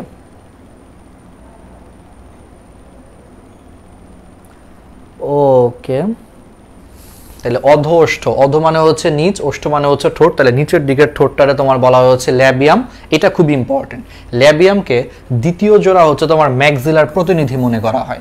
ল্যাবিয়ামকে হচ্ছে তোমার দ্বিতীয় জোড়া ম্যাক্সিলার হচ্ছে প্রতিনিধি হিসেবে মনে করা হয়, মানে এরা হচ্ছে ম্যাক্সিলার মাঝখানে থাকে। আমি একটু ছবিটা আবার দেখাই, দেখো এই যে এই দিকে থাকে হচ্ছে তোমার ল্যাবিয়াম, ল্যাবিয়ামটি জায়গাটায় থাকে, তাহলে এই দুই পাশে হচ্ছে ম্যাক্সিলা, তাহলে ম্যাক্সিলার মাঝখানে থাকে, এই জন্য এটাকে হচ্ছে দ্বিতীয় জোড়া হচ্ছে ম্যাক্সিলার প্রতিনিধি মনে করা হয়। এখন ল্যাবিয়ামের হচ্ছে আবার দুইটা পার্ট আছে, মাঝখানের পার্টটা হচ্ছে মেন্টাম, এই যে উপরের দিকটা হচ্ছে মেন্টাম, মেন্টামের নিচের দিকে থাকে হচ্ছে সাবমেন্টাম, ঠিক আছে? মেন্টাম, মেন্টাম, মেন্টামের নিচের দিকে থাকে হচ্ছে সাবমেন্টাম। সাব মানে কি? সাব মানে হচ্ছে নিচে, তাহলে মেন্টামের নিচের দিকে হচ্ছে সাবমেন্টাম থাকে। আবার সেই সাবমেন্টাম বা মেন্টামের নিচের দিকে হচ্ছে আবার তোমার দুইটা ছোট ছোট লিগিউলি পাওয়া যায়, দুইটা ছোট ছোট হচ্ছে এই যে লিগিউলি পাওয়া যায়। টার্মগুলো একটু মনে রাখো, লিগিউলি পাওয়া যায়, আর লিগিউলির দুই পাশ থেকে হচ্ছে তোমার দুইটা ওই যে ল্যাবিয়াল পাল্প বের হয়, ওই যে ম্যাক্সিলারি পাল্পের মতো, ম্যাক্সিলারি পাল্পের মতো এই লিগিউলের দুই পাশে হচ্ছে তোমার দুইটা ল্যাবিয়াল পাল্প বের হয়। তো এই ল্যাবিয়াল পাল্প হচ্ছে তোমার সংবেদী অঙ্গ হিসেবে কাজ করতে পারে, মানে অনেকটা হচ্ছে ম্যাক্সিলারি পাল্পের মতো সেম কাজ করে। এই জন্য ওভারঅল তোমার হচ্ছে ল্যাব্রামকে দ্বিতীয় জোড়া হচ্ছে ম্যাক্সিলার প্রতিনিধি মনে করা হয়। ম্যাক্সিলাতে যেমন ম্যাক্সিলারি পাল্প হচ্ছে সংবেদী অঙ্গ হিসেবে কাজ করে, ল্যাবিয়ামে ঠিক তেমনিভাবে হচ্ছে ল্যাবিয়াল পাল্পও সংবেদী অঙ্গ হিসেবে কাজ করে। এই কারণে ওই মানে ল্যাবিয়ামকে হচ্ছে দ্বিতীয় জোড়া ম্যাক্সিলার প্রতিনিধি মনে করা হয়, যে কাজগুলো অনেকটা হচ্ছে ম্যাক্সিলার মতো। ওকে, তাহলে এটাই আমরা হচ্ছে এখানে ডিটেলস পড়াচ্ছিলাম। তাহলে এই যে দেখো, তাহলে এবং এটা হচ্ছে ওই যে দুইটা খণ্ডে বিভক্ত, মেন্টাম এবং সাবমেন্টামে বিভক্ত। আর এই দেখো, তাহলে ল্যাবিয়াল পাল্পও দেখছো যে সংবেদনশীল অঙ্গ হিসেবে হচ্ছে কাজ করায়, এটি উপযুক্ত খাদ্য নির্বাচনে সাহায্য করে, এই জন্য এটারে হচ্ছে দ্বিতীয় জোড়া ম্যাক্সিলার প্রতিনিধি মনে করা হয়। আচ্ছা, এবার লাস্টে আসো হচ্ছে হাইপোফ্যারিংস বা উপজিহ্বা। হাইপোফ্যারিংস বা উপজিহ্বা হচ্ছে সবগুলার মাঝখানে থাকে, এটা হচ্ছে ভিতরের দিকে থাকে। এই হাইপোফ্যারিংস বা উপজিহ্বার কাজ হচ্ছে মানুষের জিহ্বার মতো। আমাদের জিহ্বার কাজ কি? আমাদের জিহ্বার কাজ হচ্ছে তোমার খাদ্যবস্তুকে হচ্ছে লালারসের সাথে হচ্ছে মিশাইতে সাহায্য করে, তাহলে খাদ্যবস্তুকে লালারসের সাথে মিশাইতে সাহায্য করে হচ্ছে আমাদের জিহ্বা। তাহলে এখানেও সেম, এখানে হচ্ছে কি করে? খাদ্যবস্তুগুলারে হচ্ছে নাড়াচাড়া করে লালার সাথে হচ্ছে মিশাইতে সাহায্য করাই হচ্ছে এর একমাত্র কাজ আর কি, হাইপোফ্যারিংস বা উপজিহ্বার কাজ। ওকে, তাহলে আমরা এগুলো খুব ডিটেলস পড়লাম, সুন্দর করে হচ্ছে বুঝতে পারছি। এখন আসো হচ্ছে ঘাসফড়িংয়ের, তাহলে মস্তক গেল, এবার আসো হচ্ছে বক্ষ। তাহলে ঘাসফড়িংয়ের আমরা যদি বক্ষটা দেখি, ঘাসফড়িংয়ের বক্ষ হচ্ছে তোমার মোটামুটি মস্তকের পর থেকে, যে মাথাটার পর থেকে মোটামুটি হচ্ছে পিছনের পায়ের এইটুকু পর্যন্ত, তাহলে মস্তক বক্ষ এইটুকু পর্যন্ত হচ্ছে ঘাসফড়িংয়ের বক্ষ অঞ্চলটা অবস্থিত। আচ্ছা, তাহলে ঘাসফড়িংয়ের বক্ষ অঞ্চলটাকে হচ্ছে আবার আমরা তিন ভাগে ভাগ করতে পারি। একটা হচ্ছে অগ্রবক্ষ, বা এটাকে বলা হয় প্রোথোরাক্স, অগ্রবক্ষ বা প্রোথোরাক্স। পরের পার্টটাকে তোমার বলা হয় মধ্যবক্ষ বা মেজোথোরাক্স, আর লাস্টের পার্টটাকে তোমার বলা হয় হচ্ছে পশ্চাৎবক্ষ, ঠিক আছে? পশ্চাৎবক্ষ বা হচ্ছে তোমার মানে মেটাথোরাক্স। তাহলে অগ্রবক্ষ, অগ্র, তাহলে বক্ষ অঞ্চলটাকে হচ্ছে আবার আমরা তিন ভাগে ভাগ করতে পারি, অগ্রবক্ষ বা প্রোথোরাক্স। প্রো মানে হচ্ছে আগে বা আদি, প্রো মানে হচ্ছে আগে বা আদি, তাহলে প্রোথোরাক্স। মেজো মানে হচ্ছে মাঝখানে, তাহলে মধ্যবক্ষকে তোমার বলা হয় হচ্ছে মেজোথোরাক্স। আর লাস্টের দিকে হচ্ছে মেটা মানে হচ্ছে পরে, অলওয়েজ মনে রাখবা মেটা মানে হচ্ছে পরে, তাহলে লাস্টের পার্টটারে বলা হয় মেটাথোরাক্স বা পশ্চাৎ বক্ষ বলা হয়। ঠিক আছে, এখন আসো হচ্ছে বক্ষ অঞ্চলে কি থাকে। ঘাসফড়িংয়ের বক্ষ অঞ্চলে হচ্ছে তোমার দুই জোড়া হচ্ছে শ্বাসরন্ধ্র বা স্পাইরাকল থাকে। ঘাসফড়িংয়ের বক্ষ অঞ্চলে হচ্ছে তোমার দুই জোড়া হচ্ছে শ্বাসরন্ধ্র বা স্পাইরাকল থাকে। শ্বাসরন্ধ্রগুলো কই থাকে দেখো, প্রথম জোড়া শ্বাসরন্ধ্র থাকে হচ্ছে তোমার অগ্রবক্ষ এবং মধ্যবক্ষের মাঝখানে, অর্থাৎ এটা যদি অগ্রবক্ষ হয় এবং এটা যদি মধ্যবক্ষ হয়, তাহলে অগ্রবক্ষ এবং মধ্যবক্ষের মাঝখানের দিকে হচ্ছে তোমার প্রথম জোড়া শ্বাসরন্ধ্র থাকে। আচ্ছা, এখানে আরেকটা জিনিস বলে দিই, ঘাসফড়িংয়ের এই যে প্রত্যেকটা খণ্ডকে কি বলা হয়, স্ক্লেরাইট। তাহলে সেই স্ক্লেরাইটটার বক্ষ অঞ্চলে পিঠের দিকে স্ক্লেরাইটটাকে তোমার বলা হয় হচ্ছে টারগাম। ঘাসফড়িংয়ের স্ক্লেরাইটের পিঠের দিকের অংশকে তোমার বলা হয় টারগাম। তাহলে এটা যদি ঘাসফড়িংয়ের বক্ষ হয়, তাহলে সেই বক্ষ অঞ্চলে পিঠের দিকে, বক্ষ অঞ্চলের পিঠের দিকের অংশকে তোমার বলা হয় হচ্ছে টারগাম। বক্ষ অঞ্চলের পিঠের দিকের অংশটাকে তোমার বলা হয় হচ্ছে টারগাম। আচ্ছা, আর বক্ষ অঞ্চলের অঙ্কীয় দেশ মানে নিচের দিকের অংশকে তোমার বলা হয় স্টারনাম। বক্ষ অঞ্চলের নিচের দিকের অংশ মানে স্ক্লেরাইটের অংশটারে বলা হয় স্টারনাম। আর বক্ষ অঞ্চলের পার্শ্বদেশ মানে পাশ দিয়ে অংশটারে তোমার বলা হয় প্লিউরন। পাশ দিয়ে অংশটাকে তোমার বলা হয় প্লিউরন। তাহলে দেখো, বক্ষ অঞ্চলে স্ক্লেরাইটের পিঠের দিক বা পৃষ্ঠ দিককে তোমার বলা হয় টারগাম, অঙ্কীয় দেশটাকে তোমার বলা হয় স্টারনাম, আর পার্শ্ব দেশকে তোমার বলা হয় প্লিউরন। মনে রাখবা কেমনে ভাই, আমি বারবার তোমাদেরকে বেসিক বুঝাইছি। উপর হয়ে সব কুমিরের মতো উপর হয়ে শুইলে আমাদের পেট কোন দিকে থাকে, নিচের দিকে থাকে বা অঙ্কীয় দেশে থাকে। তো আমাদের পেটের দিকে কি থাকে বলো তো, এখানে একটা হাড্ডি আছে, হাড্ডির নাম কি, স্টারনাম। স্টারনাম কোন দিকে থাকে, যেদিকে পেট সেদিকে স্টারনাম থাকে। তার মানে স্টারনাম থাকবে হচ্ছে অঙ্কীয় দেশে মানে নিচের দিকে, এই কারণে অঙ্কীয় দেশের অংশটাকে বলা হয় স্টারনাম। ঠিক আছে, তাহলে পিঠের দিকে তাহলে বুঝতেই পারতেছো টারগাম, আর পার্শ্ব দেশটারে তোমার বলা হয় হচ্ছে প্লিউরন। ঠিক আছে, আচ্ছা, তাহলে এর মধ্যে ঘাসফড়িংয়ের এই যে অগ্রবক্ষ এবং মধ্যবক্ষ যেখানে কানেক্ট হয়েছে, তাহলে অগ্রবক্ষ এবং মধ্যবক্ষ যেখানে কানেক্ট হয়েছে সেই কানেক্টের জায়গাটায় তোমার হচ্ছে অঙ্কীয় দেশের স্টারনাম এবং পার্শ্ব দেশের যে প্লিউরন থাকে, অঙ্কীয় দেশের স্টারনাম এবং পার্শ্ব দেশের যে প্লিউরন থাকে সেই মাঝখানে হচ্ছে তোমার প্রথম জোড়া হচ্ছে শ্বাসরন্ধ্র বা স্পাইরাকল থাকে। তাহলে খেয়াল করছো, তাহলে প্রথম জোড়া শ্বাসরন্ধ্র কোথায় অবস্থান করে, অগ্র এবং মধ্যবক্ষের মাঝখানে, অঙ্কীয় দেশের স্টারনাম এবং প্লিউরনের মাঝখানে হচ্ছে তোমার প্রথম জোড়া শ্বাসরন্ধ্র থাকে। তাহলে দ্বিতীয় জোড়া শ্বাসরন্ধ্র কই থাকে, সেম জিনিস, দ্বিতীয় জোড়াটা থাকবে হচ্ছে তোমার মধ্যবক্ষ এবং পশ্চাৎ বক্ষের মাঝখানে। তাহলে মধ্যবক্ষ এবং পশ্চাৎ বক্ষের মাঝখানে হচ্ছে তোমার দ্বিতীয় জোড়া কি থাকে, দ্বিতীয় জোড়া হচ্ছে তোমার শ্বাসরন্ধ্র বা স্পাইরাকল থাকে। কোথায় থাকে, ওই সেম ভাবে তোমার হচ্ছে অঙ্কীয় দেশে হচ্ছে তোমার স্টারনাম আর পার্শ্ব দেশে হচ্ছে প্লিউরনের মাঝখানে হচ্ছে তোমার থাকে। বুঝতে পারতেছো? ওকে, তাহলে এইটুকু পার্ট হচ্ছে আমরা বুঝতে পারছি। তাহলে শ্বাসরন্ধ্র বা স্পাইরাকল পড়ে ফেলছি। আচ্ছা, বলো তো ঘাসফড়িংয়ের টোটাল কয় জোড়া শ্বাসরন্ধ্র বা স্পাইরাকল থাকে, এটা একটু মাথায় রাখবা। ঘাসফড়িংয়ের টোটাল হচ্ছে তোমার 10 জোড়া, 10 জোড়া হচ্ছে শ্বাসরন্ধ্র বা স্পাইরাকল থাকে। এর মধ্যে প্রথম 8 জোড়া, এর মধ্যে প্রথম 2 জোড়া হচ্ছে তোমার বক্ষ অঞ্চলে থাকে, আর লাস্টের 8 জোড়া হচ্ছে উদর অঞ্চলে থাকে। ঠিক আছে, তাহলে ঘাসফড়িংয়ের টোটাল শ্বাসরন্ধ্র বা স্পাইরাকল থাকে হচ্ছে 10 জোড়া। এর মধ্যে ফার্স্ট 2 জোড়া থাকে হচ্ছে বক্ষ অঞ্চলে, আর লাস্টের 8 জোড়া থাকে হচ্ছে উদর অঞ্চলে। ওকে, আচ্ছা, তাহলে এইটুকু আমরা পারবো। এখন আসো হচ্ছে ঘাসফড়িংয়ের এই যে পৃষ্ঠদেশে যে টারগাম থাকে, তাহলে প্রথম যে বক্ষের যে অঞ্চলটা মানে অগ্রবক্ষ, সেই অগ্রবক্ষের টারগামটা হচ্ছে অনেক বড়। অগ্রবক্ষের দেখো, তোমরা ছবিটা ফিল করো, দেখো অগ্রবক্ষের টারগামটা হচ্ছে অনেক বড়। অগ্রবক্ষের টারগামটা হচ্ছে অনেক বড় এবং এটা সরাসরি হচ্ছে তোমার অগ্রবক্ষ এবং মধ্যবক্ষের টারগামটা হচ্ছে একসাথে যুক্ত হয়ে এটা তৈরি হয়েছে। তাহলে অগ্রবক্ষের পৃষ্ঠদেশের টারগামটা হচ্ছে সাইজে অনেক বড় এবং এটা সরাসরি হচ্ছে অগ্রবক্ষ এবং মধ্যবক্ষ এই দুই বক্ষের হচ্ছে টারগামটা একসাথে কানেক্টেড হয়ে তৈরি করছে। এই জন্য এই বড় টারগামটাকে বলা হয় প্রোনোটাম। তাহলে প্রথম অগ্রবক্ষের যে টারগামটা আছে এটা সাইজে অনেক বড় হয়, এটাকে কি বলা হয়, প্রোনোটাম বলা হয়। টার্মগুলো পরীক্ষায় আসে, প্রোনোটাম। আচ্ছা, এবার আসা হচ্ছে ঘাসফড়িংয়ের ডানা। ঘাসফড়িংয়ে হচ্ছে কয় জোড়া ডানা আছে, ঘাসফড়িংয়ে হচ্ছে 2 জোড়া ডানা আছে, তাহলে সেই ডানাগুলা ফার্স্টে হচ্ছে বায়ুথলির মতো হচ্ছে আবির্ভাব হয়েছিল। ভ্রূণীয় অবস্থায় ডানাগুলা হচ্ছে ফার্স্টে বায়ুথলির মতো আবির্ভাব হয়েছে, পরবর্তীতে হচ্ছে সেই ডানাগুলা হচ্ছে আস্তে আস্তে বিকাশিত লাভ করে পরিপূর্ণ রূপ লাভ করছে। এর মধ্যে ঘাসফড়িংয়ের প্রথম জোড়া ডানা, 2 জোড়া ডানার মধ্যে প্রথম জোড়া ডানা থাকে হচ্ছে মধ্যবক্ষ থেকে উৎপন্ন হয়। তাহলে যে মধ্যবক্ষ বা মেজোথোরাক্স থেকে প্রথম জোড়া ডানাটা হচ্ছে উৎপন্ন হয়, আর দ্বিতীয় জোড়া ডানাটা হচ্ছে তোমার পশ্চাৎ বক্ষ থেকে উৎপন্ন হয়। বুঝতে পারছো? তাহলে এটা কিন্তু একটু ইম্পর্টেন্ট। তাহলে ঘাসফড়িংয়ের 2 জোড়া ডানার মধ্যে প্রথম জোড়া ডানা হচ্ছে তোমার মধ্যবক্ষ থেকে তৈরি হচ্ছে, আর দ্বিতীয় জোড়া ডানা হচ্ছে তোমার পশ্চাৎ বক্ষ থেকে তৈরি হচ্ছে। এর মধ্যে প্রথম জোড়া ডানা এটা কোত্থেকে তৈরি হয় বলতো? ডানাগুলা কিন্তু উপর থেকে আসে, অর্থাৎ ডানাগুলা তৈরি হয় হচ্ছে টারগাম এবং প্লিউরনের সংযোগস্থল থেকে।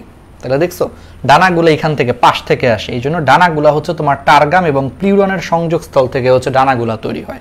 এর মধ্যে প্রথম জোড়া ডানা হচ্ছে মধ্যবক্ষ থেকে আসে, এবং এই প্রথম জোড়া ডানাটা হচ্ছে সাইজে অনেক ছোট এবং এটা ঘাসফড়িংকে উঠতে সাহায্য করে না। মানে প্রথম জোড়া ডানাটা হচ্ছে অক্ষম, মানে কোনো কাজই করতে পারে না, মানে নামে হচ্ছে ওর ডানা বাট আসলেও কোনো কাজ করতে পারে না। এই জন্য প্রথম জোড়া ডানাকে হচ্ছে তোমার এলিট্রা বা ট্যাগবিনা নামেও ডাকা হয়। এই জন্য প্রথম জোড়া ডানাকে হচ্ছে তোমার এলিট্রা বা ট্যাগবিনা নামেও ডাকা হয়। এটা মনে হয় গত বছর মেডিকেলে আসছিল যে ঘাসফড়িংয়ের প্রথম জোড়া ডানার আরেকটা নাম কি? ট্যাগবিনা বা এলিট্রা নামেও ডাকা হয়, কারণ এটা হচ্ছে উঠতে সাহায্য করে না, খালি শো। ওই যে কিছু মানুষ থাকে না যে পড়াশোনা কিছুই করে না, খালি শো অফ করে। যে আমি তোমাদের কাছে আরেকটা গল্প বলি, হ্যাঁ, তোমরা চাইলে এটা হচ্ছে রেকর্ড করে দিতে পারো। এটা আমার একটা বন্ধুর গল্প, বাট এটা সত্যি কথা, আমার হঠাৎ করে আমার এই বন্ধুর কথা মনে পড়ছে। একটু 1 মিনিট, হ্যাঁ, তোমরা মজা পাবা। আমার হচ্ছে একটা বন্ধু ছিল, বুঝছো, একবার স্কুলে থাকতে। তো স্কুলের যখন 9-10-এ ছিল, ওই বন্ধুটা হচ্ছে 9-এর ফার্স্ট টার্মে এক সাবজেক্টে ফেল করছে, এক সাবজেক্ট বা 2 সাবজেক্টে ফেল করছে। আমাদের সময় সাবজেক্ট ছিল টোটাল 9টা, মানে Bangla first paper second paper মিলায় হচ্ছে একটা subject, English first paper second paper মিলায় একটা সাবজেক্ট, মানে 9-এর কথা। তো সব মিলে আমার মনে আছে ওই বছর 9টা সাবজেক্ট ছিল ওভারঅল। তো প্রথম টার্মে যখন আমাদের, এবং ওই সময়টা টার্ম হয়তো হচ্ছে 3টা টার্ম হইতো, 2012 সালের কথা, আজকের থেকে 10 বছর আগে। তো ওই সময় হচ্ছে তোমার 3টা টার্ম পরীক্ষা হইতো। তো হচ্ছে ফার্স্ট টার্মে হচ্ছে এক সাবজেক্টে ফেল কইরা ও মনে করো যে একটা মানে ভং ধরছে বলতে ও মানে ক্লাসে আচার আচরণে বুঝাইতেছে যে এবার ও পইরা ফাটায় ফেলতেছে, ও এবার সেই একটা রেজাল্ট করবে। ভালো কথা, ওরে মনে করো যেই পড়াই দেওয়া হোক না কেন, ধরো কথার কথা টিচার হচ্ছে কালকে একটা সিটি পরীক্ষা নিবে বা একটা এক্সাম নিবে, আমরা সবাই বলতেছে যে স্যার এটা পারবো না, এত অল্প সময় এত পড়া কেমনে শেষ করবো। ও বলতো কি, স্যার দেন, কোনো সমস্যা নাই, আরে পড়ে ফেলবো, সারা রাত জেগে পড়ে ফেলবো। মানে এরকম আর একটা মানে শুরু হয়েছিল রেজাল্টের পরে। তারপরে আমাদেরকে হচ্ছে পরীক্ষা দিয়ে আইসা বলতো যে দোস্ত 60 অ্যান্সার করছি, 55 তো নিশ্চিত। মানে আমার এই ফ্রেন্ডের ডায়লগটা আমার এখনো মনে আছে। আমরা মাঝে মাঝে এখনো স্কুলের ফ্রেন্ড একসাথে হইলে এই ডায়লগটা নিয়ে আমরা হাসাহাসি করি, মানে হাসি, অনেক ছোটবেলার কথা মনে পড়ে। পরীক্ষা দিয়ে বের হয়ে ধরো মনে করো আমরা বসে আছি, পিছন থেকে হচ্ছে দৌড়ায় আসতো, দৌড়ায় এসে পিঠে হচ্ছে একটা জোরে একটা থাপ্পড় মারতো সবার, মানে ওই ছেলেটা আর কি। আইসা জোরে ধাম করে একটা থাপ্পড় মারা বলতো কি যে দোস্ত 60 অ্যান্সার করছি, 55 তো নিশ্চিত, মানে এরকম একটা ডায়লগ ছিল, বুঝছো। বা বলতো যে 70 অ্যান্সার করছে, 65 তো নিশ্চিত, এরকম শুরু করছিল।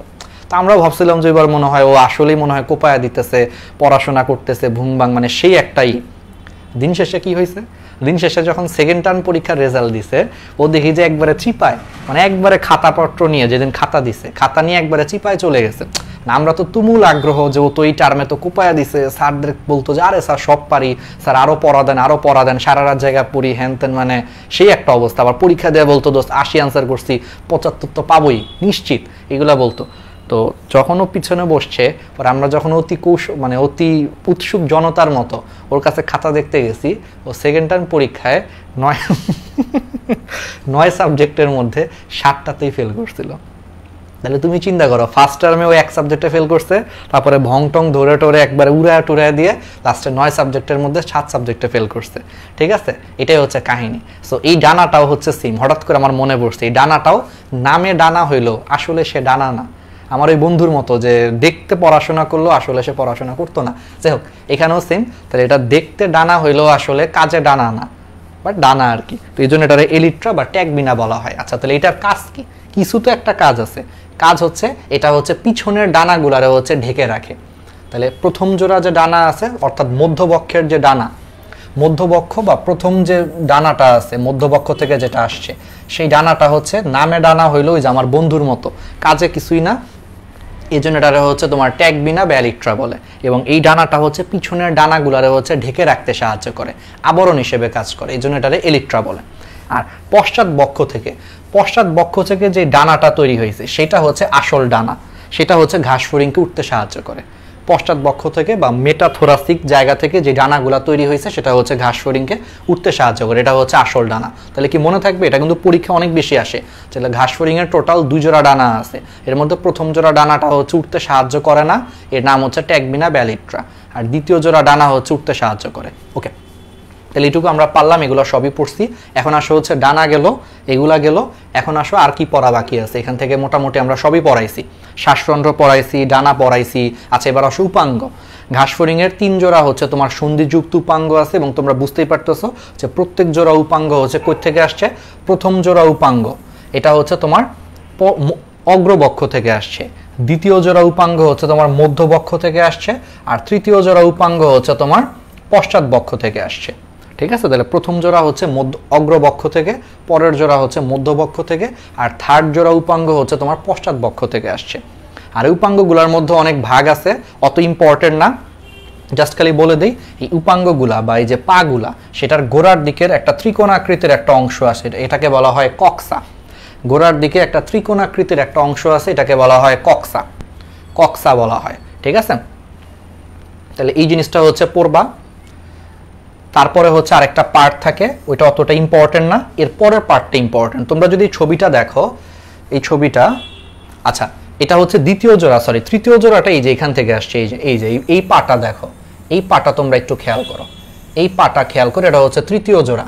তাহলে ঘাস ফড়িংয়ের টোটাল 3 জোড়া হচ্ছে সন্ধিযুক্ত উপাঙ্গ আছে, এর মধ্যে 3 নম্বরটা দেখো, 3 নম্বরটা ভালো মতো ছবিতে বোঝা যাচ্ছে, বাকিগুলো তো ভালো ছবিতে বোঝা যাচ্ছে না। তাহলে 3 নম্বর যে ডানা না, সরি 3 নম্বর যে তুমি হচ্ছে যে উপাঙ্গটা দেখতে পাচ্ছ বা পাটা দেখতে পাচ্ছ, সেই পায়ের মধ্যে গোড়ার দিকে হচ্ছে একটা ত্রিকোণাকার একটা অংশ থাকে, এটাকে তোমার বলা হয় কক্সা। গোড়ার দিকে হচ্ছে তোমার ত্রিকোণাকৃতির একটা অংশ থাকে, এটাকে বলা হয় কক্সা।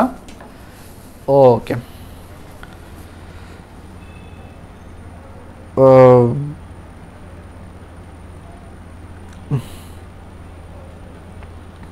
ওকে ঠিক আছে।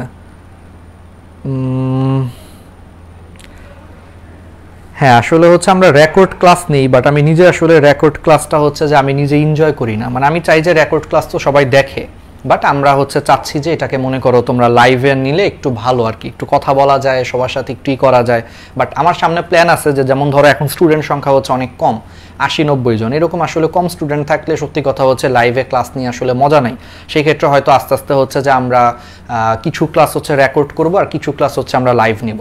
যদি দেখি যে এরকম স্টুডেন্ট কমে গেছে, কালকের ক্লাসটা আমি দেখব, অনুজীবের ক্লাসটা দেখব, যদি দেখি যে অনুজীবের ক্লাসে স্টুডেন্ট কম থাকে তাহলে পরশু দিন থেকে হচ্ছে আমরা 1-2টা ক্লাস লাইভ নিব একদিন পর পর, আর 1-2টা ক্লাস হচ্ছে আমরা রেকর্ড দিব। আমি কিছু করার নেই, আসলে লাইভে মানুষ কম থাকলে 70-80 জন থাকলে আবার মজা হয় না। লাইভ মনে করো 400-500-600 পোলাবান থাকলে মজা হয়। আমাদের ক্লাসগুলো কিন্তু দিন শেষে অনেক মানুষই দেখে আল্লাহর রহমতে। ইউটিউবে এবার দেখলাম যে ভালোই দেখতেছে, বাট প্রবলেমটা হচ্ছে ওই যে সবাই হচ্ছে ইউটিউবে থাকে দেখে লাইভ করতে চায় না, লাইভ ভাবে যে ক্লাস তো আসেই, তাহলে দেখে লাভটা কি এখানে।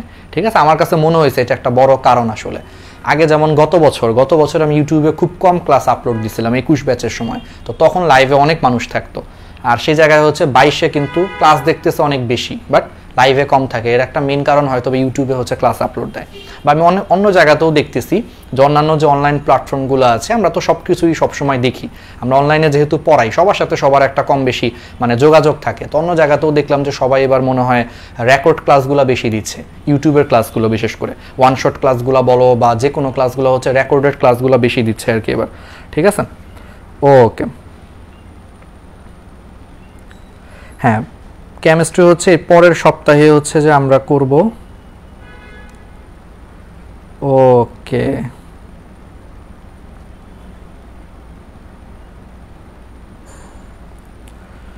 হ্যাঁ কেমিস্ট্রি কোর্স হচ্ছে আমরা করাবো, তো যেটা বলতেছিলাম তাহলে ঠিক আছে, তাহলে এই জিনিসগুলা আমরা তাহলে হচ্ছে পারবো। ঠিক আছে,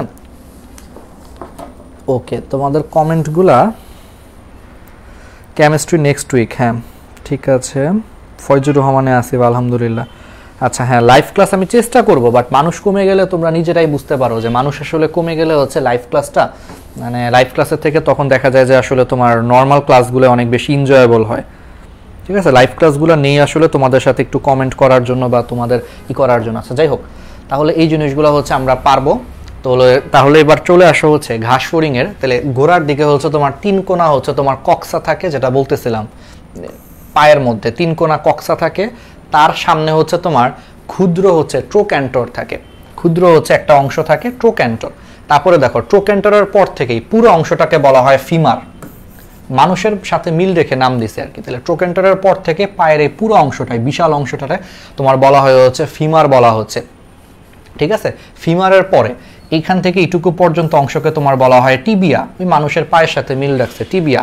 আর লাস্টের অংশটাকে তোমার বলা হয় হচ্ছে টার্সাস, লাস্টের অংশটাকে তোমার বলা হয় টার্সাস, ওই যে টার্সাল থেকে নাম দিছে। মানুষের পায়ের গুলা কি নামগুলা মনে আছে? ফিমার, তারপরে হচ্ছে টিবিয়া, ফিবুলা, আর নিচের দিকে হচ্ছে তোমার টার্সাল, গোড়ালির যে হাড্ডিগুলা টার্সাল, ওটার সাথে মিল রেখে হচ্ছে নাম দিছে। তাহলে একবারে গোড়ার দিকে হচ্ছে 3 কোণা কক্সা, তারপরে ট্রোক্যান্টর থাকে, ট্রোক্যান্টরের পর থেকেই বিশাল অংশটা হচ্ছে ফিমার, ফিমারের পরে এই সরু অংশটা হচ্ছে টিবিয়া, আর টিবিয়ার পরে অংশটা হচ্ছে টার্সাস। এখন টার্সাস হচ্ছে আবার কয়েকটা খণ্ডে বিভক্ত, প্রত্যেকটা খণ্ডকে তোমার বলা হয় টার্সোমিয়ার। তাহলে টার্সাস হচ্ছে কয়েকটা খণ্ডে বিভক্ত, সেই প্রত্যেকটা খণ্ডকে তোমার বলা হয় টার্সোমিয়ার। এখন আসো, এখন একটা জিনিস ইম্পর্টেন্ট, ঘাস ফড়িংয়ের ফিমারটা খেয়াল করো। ঘাস ফড়িংয়ের ফিমারটা কিন্তু সাইজে অনেক বড়, ফিল করো, দেখো এখান থেকে এইটুকু পর্যন্ত ফিমারটা হচ্ছে সাইজে অনেক বড়। এই কারণে ঘাস ফড়িংয়ের এই ফিমারটা সাইজে অনেক বড় হওয়ার কারণে এবং মাংসল হওয়ার কারণে এরা লাফিয়ে লাফিয়ে হচ্ছে অনেক দূরের দূরত্ব অতিক্রম করতে পারে, লাফ দিয়ে হচ্ছে অনেক দূরের দূরত্ব অতিক্রম করতে পারে। এই কারণে ঘাস ফড়িংয়ের যে ফিমারটা বা ঘাস ফড়িংয়ের যে পাটা, এটাকে সালটেটোরিয়াল পা বলা হয়। সালটেটোরিয়াল পা, এটা একটা ইংলিশ টার্ম, আমি বুঝাচ্ছি। সালটাটোরিয়াল, সালটাটোরিয়াল পা বলে, সালটাটোরিয়াল পা বা লেগ বলা হয়। কেন? কারণ ঘাস ফড়িংয়ের ফিমারটা অন্যান্য পতঙ্গের তুলনায় সাইজে অনেক বড় এবং অনেক মাংসল, পেশিযুক্ত। মানে আসলে পেশি না, মানে আমাদের পেশি বলতে আমরা যেরকম পেশি বুঝো এরকম না, মানে বোঝানোর চেষ্টা করছি, যেখানে মাংসল এবং অনেক বড় হওয়াতে, শক্তিশালী হওয়াতে ঘাস ফড়িং হচ্ছে তোমার লাফিয়ে লাফিয়ে অনেক দূরে যেতে পারে। আর যেহেতু তারা এক লাফে অনেক দূরে যেতে পারে, এটাকে ইংলিশে বলা হয় সালটাটোরি। সালটাটোরি মানে হচ্ছে অনেক দূরে যাওয়াটা, মানে একটা লাফে আর অনেক দূরে যেতে পারে, এটাকে ইংলিশে বলা হয় সালটাটোরি। এই জন্য ঘাস ফড়িংয়ের পাকে তোমার বলা হয় সালটাটোরিয়াল পা বা সালটাটোরিয়াল লেগ বলা হয়। ঠিক আছে, ওকে। তাহলে এই জিনিসগুলো হচ্ছে আমরা পারলাম। তাহলে আমাদের হচ্ছে বক্ষ অঞ্চলটা শেষ, এবার আসো হচ্ছে উদর অঞ্চল। তাহলে ঘাস ফড়িংয়ের যে উদর অঞ্চল, উদর অঞ্চলেও তোমার সেম, অনেকটা পিঠের দিকে হচ্ছে তোমার টার্গাম থাকে, আর পৃষ্ঠদেশে হচ্ছে তোমার পিঠের দিক বা পৃষ্ঠদেশে হচ্ছে টার্গাম থাকে, আর অঙ্কীয় দেশে হচ্ছে তোমার স্টারনাম থাকে। বাট একটু মনে রাখবা যে ঘাস ফড়িংয়ের উদর অঞ্চলে হচ্ছে কোনো প্লিউরন থাকে না, অর্থাৎ উদর অঞ্চলে পার্শ্ববর্তী কোনো প্লিউরন থাকে না, শুধুমাত্র এখানে পিঠের দিকে বা উপরের দিকে হচ্ছে টার্গাম আর নিচের দিকে হচ্ছে স্টারনাম থাকে, আর কিছু থাকে না। ওকে, তাহলে এই জিনিসগুলো আমরা পারবো। এখন আসা হচ্ছে এই যে উদর অঞ্চল, উদর অঞ্চল হচ্ছে তোমার টোটাল 11টা খণ্ডকে বিভক্ত। কয়টা খণ্ডকে বিভক্ত? উদর অঞ্চলটা হচ্ছে তোমার টোটাল 11টা খণ্ডকে বিভক্ত। এর মধ্যে প্রথম 8 জোড়া খণ্ডকে, মানে প্রথম 8টা খণ্ডকের হচ্ছে দুই পাশে হচ্ছে তোমার 8 জোড়া স্পাইরাকল থাকে। ওই জিট্টকে পড়াইছে যে ঘাস ফড়িংয়ের টোটাল 10 জোড়া শ্বাসরন্ধ্র আছে। এর মধ্যে প্রথম 2 জোড়া হচ্ছে বক্ষ অঞ্চলে থাকে, বাকি 8 জোড়া হচ্ছে উদর অঞ্চলে থাকে। তো উদর অঞ্চলে হচ্ছে তোমার টোটাল 11টা খণ্ড আছে। তাহলে সেই 11টা খণ্ডের মধ্যে প্রথম 8টা খণ্ডের হচ্ছে দুই পাশে তোমার হচ্ছে বাকি 8 জোড়া শ্বাসরন্ধ্র বা স্পাইরাকল থাকে। ঠিক আছে, এটা একটা কাহিনী। আবার প্রথম যে উদর খণ্ড আছে সেখানে টিম্পেনা নামে একটা স্ট্রাকচার আছে। প্রথম উদর খণ্ডকে হচ্ছে তোমার টিম্পেনা নামে ধরো এটা কথার কথা, এটা হচ্ছে ফার্স্ট উদর খণ্ডক। তাহলে ফার্স্ট উদর খণ্ডকে হচ্ছে তোমার টিম্পেনা নামে হচ্ছে একটা শ্রবণ থলি থাকে, যেটা ঘাস ফড়িংকে হচ্ছে শুনতে সাহায্য করে, শ্রবণ থলি। তাহলে এটারে হচ্ছে টিম্পেনা বলা হয়। প্রথম উদর খণ্ডকে হচ্ছে তোমার ঘাস ফড়িংয়ে কে শুনতে সাহায্য করে এরকম একটা শ্রবণ থলি থাকে, সেই শ্রবণ থলিটাকে হচ্ছে তোমার টিম্পেনা বলা হয়। আর এই যে টোটাল যে 10 জোড়া শ্বাসরন্ধ্র থাকে তার মধ্যে ওই যে আবার বলতেছি, প্রথম 2 জোড়া হচ্ছে বক্ষ অঞ্চলে আর লাস্টের 8 জোড়া হচ্ছে তোমার উদর অঞ্চলের প্রথম 8টা খণ্ডকের মধ্যে থাকে। ঠিক আছে, ওকে। তাহলে এই জিনিসগুলো হচ্ছে আমরা পারলাম। এবার আসা হচ্ছে ঘাস ফড়িংয়ের এই যে 11 নম্বর যে উদর খণ্ডকটা, সেই 11 নম্বর উদর খণ্ডকটা হচ্ছে তোমার একটু পুরুষ ঘাস ফড়িংয়ে একরকম, স্ত্রী ঘাস ফড়িংয়ে হচ্ছে একরকম। তাহলে এটা একটু আমরা এখন দেখার চেষ্টা করি। ঠিক আছে, তাহলে 11 নম্বর উদর খণ্ডকটা পুরুষ ঘাসফড়িংয়ে একরকম, স্ত্রী ঘাসফড়িংয়ে হচ্ছে আরেক রকম। এটা একটু আমরা এখন দেখার চেষ্টা করি। দেখো পুরুষ ঘাসফড়িংয়ে লাস্টের যে উদর খণ্ডকটা আছে, মানে 11 নম্বর যে উদর খণ্ডকটা আছে, সেই 11 নম্বর উদর খণ্ডকটা হচ্ছে গোলাকার। দেখো পুরুষের ক্ষেত্রে এটা গোলাকার, আর মেয়েদের ক্ষেত্রে হচ্ছে তোমার সূচালো, ধারালো। দেখো তাহলে মেয়ে ঘাসফড়িংয়ের ক্ষেত্রে 11 নম্বর উদর খণ্ডকটা হচ্ছে এরকম সূচের মতো, সূচালো। আর পুরুষ ঘাসফড়িংয়ের ক্ষেত্রে লাস্টের উদর খণ্ডকটা হচ্ছে তোমার গোলাকার। তাহলে এটা দেখে তুমি হচ্ছে ছেলে মেয়ে আলাদা করতে পারবা। যেমন তোমাদেরকে এখন আমি একটা ছবি দেখাই, তোমরা ফিল করো বায়োলজিটা এবং আমাকে বলো যে কোনটা ছেলে ঘাসফড়িং, কোনটা মেয়ে ঘাসফড়িং। দেখছো, আল্লাহ মাফ করুক, দেখছো আমরা ঘাসফড়িংরে কত কষ্ট দিই। দেখছো এটা ঘাসফড়িংরে উল্টায় হচ্ছে আমরা দেখতেছি ছেলে ঘাসফড়িং না মেয়ে ঘাসফড়িং। ঠিক আছে, মানুষের এরকম করলে তো থাপ প্রায় হচ্ছে শেষ করে দিবে। যাই হোক, তাহলে বলো এই দুইটা ছবির মধ্যে তোমরা আমাকে কমেন্টে জানাও যে কোন পাশের ঘাসফড়িং, কোন পাশের ঘাসফড়িংটা হচ্ছে ছেলে আর কোন পাশের ঘাসফড়িংটা মেয়ে। দেখি তোমরা কতটুকু বুঝছো এই ছবি দুইটা, এটা রিয়েল ঘাসফড়িং কিন্তু। ঠিক আছে, তো দেখি মানুষটা নিয়ে এরকম করলে তো মনে করো থাপ প্রায় এতক্ষণে অবস্থা খারাপ করে দিত। ঠিক আছে, তাহলে দেখো বলো, একটু পারা উচিত। দেখো আমি তোমাদেরকে হেল্প করি। প্রত্যেকটা ঘাসফড়িংয়ের হচ্ছে লাস্টের খণ্ডটার দিকে তাকাও, 11 নম্বর উদর খণ্ডকের দিকে হচ্ছে তাকাও। তো দেখো 11 নম্বর উদর খণ্ডকটা দেখো এই ঘাসফড়িংয়ের ক্ষেত্রে 11 নম্বর উদর খণ্ডকটা দেখো গোলাকার, দেখছো গোলাকার। আর এই ঘাসফড়িংয়ের ক্ষেত্রে দেখো এদের 11 নম্বর উদর খণ্ডকটা কিন্তু একটা সুইয়ের মতো স্ট্রাকচার তৈরি করছে, সুইয়ের মতো দুইটা খণ্ডে বিভক্ত। তাহলে যেহেতু এটার 11 নম্বর উদর খণ্ডকটা সুতার মতো বা সুইয়ের মতো দুইটা খণ্ডে বিভক্ত, এই জন্য এটা হচ্ছে মেয়ে ঘাসফড়িং। আর পুরুষ ঘাসফড়িংয়ের এই অংশটা হচ্ছে গোলাকার বলে এটা আসলে ছেলে ঘাসফড়িং। ঠিক আছে, এইটুকু আমরা আসলে বুঝছি। ওকে, তাহলে এটা একটা মেজর পার্থক্য ছিল। এবার আসা হচ্ছে স্ত্রী ঘাসফড়িংয়ে। স্ত্রী ঘাসফড়িংয়ে হচ্ছে তোমার নবম উদর খণ্ডকে, 9 নম্বর উদর খণ্ডকে হচ্ছে তোমার ওভিপোজিটর নামে একটা জিনিস থাকে। তাহলে মেয়ে ঘাসফড়িংয়ের ক্ষেত্রে নবম উদর খণ্ডকে, নবম উদর খণ্ডকে, এটা 11 হইলে এটা 10 হইলে এটা 9। তাহলে মেয়ে ঘাসফড়িংয়ের ক্ষেত্রে নবম উদর খণ্ডকে হচ্ছে তোমার একটা অঙ্গ থাকে, এটাকে বলা হয় ওভিপোজিটর। এই অঙ্গটাকে বলা হয় ওভিপোজিটর। তাহলে মেয়ে ঘাসফড়িংয়ে নবম উদর খণ্ডকে মেইনলি হচ্ছে তোমার নবম উদর খণ্ডকে হচ্ছে তোমার ওভিপোজিটর হচ্ছে তোমার নামে হচ্ছে একটা জিনিস আছে। ঠিক আছে, মেয়ে ঘাসফড়িংয়ে আছে এবং ছেলে ঘাসফড়িংয়ে কিন্তু কোনো ধরনের ওভিপোজিটর থাকে না। আচ্ছা, ওভিপোজিটরের কাজ কি? ওভিপোজিটর হচ্ছে এটা ডিম পাড়ার একটা অঙ্গ, এটা দিয়ে হচ্ছে ডিম পারে। তাহলে তোমরাই বলো ডিম কে পারবে? মেয়ে ঘাসফড়িং হচ্ছে ডিম পারবে। এই কারণে মেয়ে ঘাসফড়িংয়ের নবম উদর খণ্ডকে হচ্ছে ওভিপোজিটর থাকে বাদামি বর্ণের, ছেলে ঘাসফড়িংয়ে হচ্ছে থাকে না। এটা দেখে হচ্ছে ছেলে মেয়ে আলাদা করা যায়, এটা একটা ইজি জিনিস। আবার আসো ঘাসফড়িংয়ের যে জনন ছিদ্র, ছেলে ঘাসফড়িংয়ে হচ্ছে তোমার জনন ছিদ্রটা হচ্ছে তোমার নবম উদর খণ্ডকে হচ্ছে পাওয়া যায়, মেয়ে ঘাসফড়িংয়ে হচ্ছে 8 এবং 9 নম্বর উদর খণ্ডকে হচ্ছে পাওয়া যায়। এখন আসো আরো দুইটা স্ট্রাকচার আছে, সুপ্রা অ্যানাল প্লেট আর একটা হচ্ছে সাবজেনিটাল প্লেট। একটু বুঝাই, এটা একটু ছবিটা দেখে বুঝাই। ছেলে ঘাসফড়িংয়ের ক্ষেত্রে তোমার হচ্ছে 11 নম্বর উদর খণ্ডকের যে টারগামটা থাকে, লাস্টের যে উদর খণ্ডকের যে টারগামটা, বলো তো টারগাম কোন দিকে থাকে? টারগাম হচ্ছে উপরের দিকটা হচ্ছে পিঠ, তাহলে সেদিকে টারগাম থাকে। তাহলে 11 নম্বর উদর খণ্ডকের যে টারগামটা সেটা হচ্ছে পুরুষ ঘাসফড়িংয়ের ক্ষেত্রে পায়ুছিদ্রকে হচ্ছে ঢেকে রাখে, অর্থাৎ পুরুষ ঘাসফড়িংয়ের পায়ুছিদ্রটা হচ্ছে তোমার 10 এবং 11-র মাঝখানে অবস্থিত, 10 এবং 11-র মাঝখানে অবস্থিত। এবং পায়ুছিদ্রকে উপর দিয়ে কে ঢেকে রাখে? টারগামটা হচ্ছে ঢেকে রাখে। কারণ ওই যে বলছি টারগাম মানে হচ্ছে পিঠ, আর পিঠ মানে উপর। তাহলে 11 নম্বর উদর খণ্ডকের টারগামটা হচ্ছে পায়ুছিদ্রকে ঢেকে রাখে। তাহলে পায়ুছিদ্রকে ইংলিশে বলা হয় অ্যানাস। অ্যানাস মানে হচ্ছে পায়ুছিদ্র। তাহলে অ্যানাসকে ঢেকে রাখে। কিভাবে ঢেকে রাখে? উপর দিয়ে ঢেকে রাখে, বুঝে পড়ো, উপর দিয়ে ঢেকে রাখে। এই জন্য এটাকে বলা হয় সুপ্রা অ্যানাল প্লেট, অ্যানাসের উপরে। এই জন্য এটাকে বলা হয় সুপ্রা। সুপ্রা মানে হচ্ছে উপরে। অ্যানাস থেকে আসছে হচ্ছে অ্যানাল, অ্যানাস থেকে আসছে কি? অ্যানাল। তাহলে সুপ্রা অ্যানাল। আর এটা একটা প্লেটের মতো একটা স্ট্রাকচার যেটা আলটিমেটলি পায়ুছিদ্রকে ঢেকে রাখে। এই জন্য এই স্ট্রাকচারটার নাম হচ্ছে সুপ্রা অ্যানাল প্লেট। দেখছো, এভাবে বুঝে কেউ কি বায়োলজি পড়াইছে বলো? তাহলে চিন্তা করো, নামটা ভেঙে পড়ায় দিলাম। সুপ্রা মানে উপরে, অ্যানাসের উপরে থাকে, এই জন্য সুপ্রা অ্যানাল। আর প্লেট কেন? কারণ এটা প্লেটের মতো ঢেকে রাখছে, এই জন্য এটাকে বলা হয় সুপ্রা অ্যানাল প্লেট। তাহলে সুপ্রা অ্যানাল প্লেট কি দিয়ে গঠন হয়েছে ভাই? ফিল করে পড়ো, সুপ্রা মানে উপরে, তাহলে উপরের দিকে কে থাকে? টার্গাম থাকে, তাহলে সুপ্রানাল প্লেটটা হচ্ছে টার্গাম দিয়ে গঠিত। ব্যাস, এটা হচ্ছে পুরুষ ঘাসফড়িংয়ে। আরেকটা জিনিস আছে পুরুষ ঘাসফড়িংয়ের, এই যে বললাম যে নবম উদর খণ্ডকে হচ্ছে তোমার কি থাকে? জনন ছিদ্র থাকে। জনন ছিদ্রকে ইংলিশে তোমার বলা হয় জেনিটালিয়া মানে হচ্ছে জননাঙ্গ, আর জনন ছিদ্রকে তোমার বলা হয় জেনিটাল বলা হয়, ধরে নাও। তাহলে পুরুষ ঘাসফড়িং এটা যদি 11 হয়, 10 নয়, তাহলে নবম উদর খণ্ডকে হচ্ছে নিচের দিকে হচ্ছে জেনিটাল ছিদ্র বা জনন ছিদ্র থাকে। তো সেই জনন ছিদ্রের নিচ দিয়ে একটা প্লেট তৈরি হয়েছে, জনন ছিদ্রের আবার নিচ দিয়ে হচ্ছে একটা প্লেট তৈরি হয়েছে। তাহলে বলো, জনন ছিদ্রের নিচ দিয়ে যদি একটা প্লেট তৈরি হয়, নিচে কে থাকে? স্টারনাম থাকে।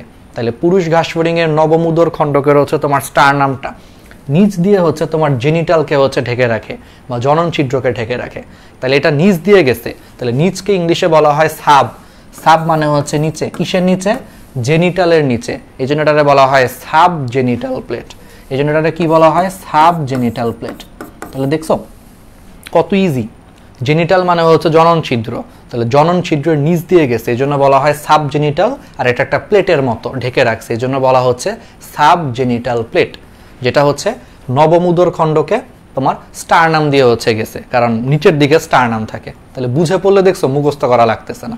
পোলাপান এটাই হচ্ছে যে মুখস্থ করে, এই সুপ্রাঅ্যানাল প্লেট জানি কি, এটা স্টারনাম নাকি টার্গাম, সাবজেনিটাল প্লেট জানি কি, এটা স্টারনাম নাকি টার্গাম। নামের বানান বুঝলেই তো পারবা। সুপ্রা মানে উপরে, তাহলে উপরের দিকে টার্গাম থাকে, তাহলে এটা টার্গাম দিয়ে গঠিত। আর সুপ্রাঅ্যানাল প্লেট তার মানে এটা অ্যানাসের উপরে থাকে, অ্যানাসকে ঢেকে রাখে, পায়ুছিদ্রকে ঢেকে রাখে।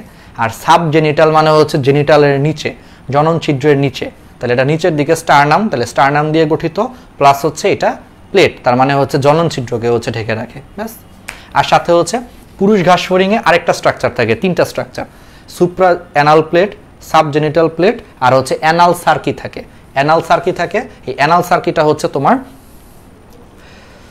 দশম উদর খণ্ডকে থাকে। তাহলে 10 নম্বর উদর খণ্ডকে হচ্ছে দুই পাশে হচ্ছে একটা এক্সট্রা জননাঙ্গ থাকে, এটাকে বলা হয় অ্যানাল সার্কি বলা হয়। এই যে এখানে কি দেখা যাচ্ছে, একটু ফিল করে, এটা হচ্ছে 11 নম্বর, তো 10 নম্বরে হালকা দেখা যাচ্ছে এখানে একটা ছোট্ট হচ্ছে একটা এক্সট্রা স্ট্রাকচার থাকে, এটাকে বলা হয় অ্যানাল সার্কি। এটা হচ্ছে পুরুষ ঘাসফড়িংয়ে পাওয়া যায় 10 নম্বর উদর খণ্ডকে হচ্ছে এরকম অ্যানাল সার্কি পাওয়া যায় পুরুষ ঘাসফড়িংয়ের ক্ষেত্রে, ঠিক আছে। কিন্তু মেয়ে ঘাসফড়িংয়ে এরকম কোনো কিছু পাওয়া যায় না। তাহলে ছেলে মেয়ে চিনবা কেমনে? সিম্পল, মেয়ে ঘাসফড়িংয়ে নবম উদর খণ্ডকে হচ্ছে বাদামি বর্ণের অভিপোজিটর থাকে। এই যে দেখো 11, 10, 9, তো নবম উদর খণ্ডকে দেখো যে এই পাশে বাদামি বর্ণের একটা হালকা একটা স্ট্রাকচার দেখতে পাচ্ছ, এটা হচ্ছে অভিপোজিটর। তো মেয়ে ঘাসফড়িংয়ের ডিম পাড়ার জন্য অভিপোজিটর থাকে, ছেলেতে হচ্ছে থাকে না। আবার ছেলে ঘাসফড়িংয়ের দশম উদর খণ্ডকের দুই পাশে হচ্ছে অ্যানাল সার্কি নামে একটা এক্সট্রা পার্ট আছে, অ্যানাল সার্কি। আবার সুপ্রাঅ্যানাল প্লেট, সাবজেনিটাল প্লেট, এই স্ট্রাকচারগুলো পুরুষ ঘাসফড়িংয়ে থাকে, মেয়ে ঘাসফড়িংয়ে থাকে না। এবং পুরুষ ঘাসফড়িংয়ের 11 নম্বর উদর খণ্ডকটা হচ্ছে গোলাকার, মেয়ে ঘাসফড়িংয়ে হচ্ছে সূচালো, ঠিক আছে। তাহলে এইগুলো হচ্ছে তোমরা মোটামুটি হচ্ছে পড়তে পারো। তাহলে এইভাবে হচ্ছে যে আমরা ঘাসফড়িংয়ের বাহ্যিক জিনিসটা হচ্ছে পড়ছি। তাহলে এখন আমরা ঘাসফড়িংয়ের যে বাকি যে পার্টগুলো আছে, ঠিক আছে, তাহলে বাকি পার্টগুলো হচ্ছে আমরা রেকর্ড করে এটার পাশে হচ্ছে দিয়ে দিব। কেন বলতেছি? কারণ আমার হঠাৎ করে একটু খারাপ লাগতেছে, বুঝছো, হঠাৎ করে একটু এই যে 2 মিনিট ধরে একটু দেখবা যে আমি একটু কেমন জানি করতেছি, একটু পেট ব্যথা করতেছে, হঠাৎ করে একটু কেমন জানি খারাপ লাগছে। তো এই জন্য আমার মনে হয় যে আসলে আজকে একটু আমি অফ রাখি, এটা মানে ব্যথাটা একটু হালকা হালকা ভালোই বাড়তেছে আস্তে আস্তে, হয়তো একটু রেস্ট নিতে হবে, একটু বসতে হবে, পানি খাইতে হবে, কিছু করতে হবে। আজকে সারাদিন আসলে কাজ করতেছি, বুঝছো, সেই সকালে হচ্ছে আজকে সেই ভোরে উঠছি, কয়টার দিকে উঠছি, 5টা 6টার দিকে উঠে আমি আর আসলে ঘুমায়ও নাই মাঝখানে। সকালে হচ্ছে মেসেজে রিপ্লাই দিলাম, কাজ করলাম, অ্যাড দিলাম, তারপরে হচ্ছে পেইড কোর্সের ক্লাস ছিল মানে জোহরের আজানের আগে, জুম্মার আগে, তারপরে হচ্ছে আবার কিছু তোমাদের লেকচার গুছাইছি। আজকে এসএসসিরও কিছু ক্লাস নিছি, তোমরা হয়তো অনেকে জানো কি জানো না, এসএসসি ব্যাচেরও হচ্ছে আমরা আরেকটা পেজ খুলছি, সেখানে হচ্ছে এসএসসিরও হচ্ছে লাশা তেলের নীতি পড়াইছি, কেমিস্ট্রির একটা ক্লাস নিছি। তো সন্ধ্যার দিকে নিয়ে হচ্ছে আবার আমি তোমাদের এই যে এখানে আসলাম। এই জন্য হচ্ছে সারাদিন আসলে খাওয়া দাওয়া ঠিক মতো করতে পারি নাই, তো হয়তো এই জন্য একটু খারাপ লাগতেছে, ঠিক আছে। তো তাহলে বাকি পার্টটা হচ্ছে আমরা এটার পাশে হচ্ছে রেকর্ড করে দিয়ে দেবো না, টেনশন করার কারণ নাই, কারণ আমরা রুটিনটা ঠিক রাখি, কারণ কালকে হচ্ছে অনুজীবটা শুরু করতে হবে। কারণ আমি চাচ্ছি যেভাবেই হোক, রেকর্ড করে হোক বা যেভাবেই হোক, এই সপ্তাহের মধ্যে আমরা হচ্ছে এন্ড গেম করতে হবে।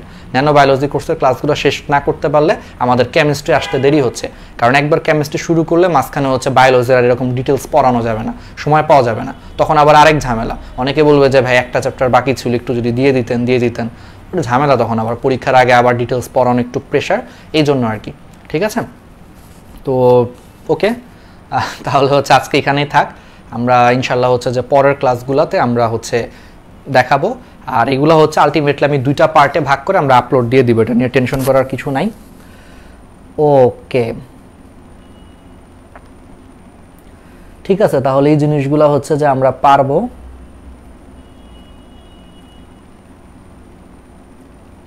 ঠিক আছে, হ্যাঁ, স্লাইডগুলো হচ্ছে আমরা মেহু হচ্ছে আমাদেরকে প্রশ্ন করছো, স্লাইডগুলো হচ্ছে আমরা পিডিএফ আকারে দিব, তাহলে এরপরে আমরা দিয়ে দিব।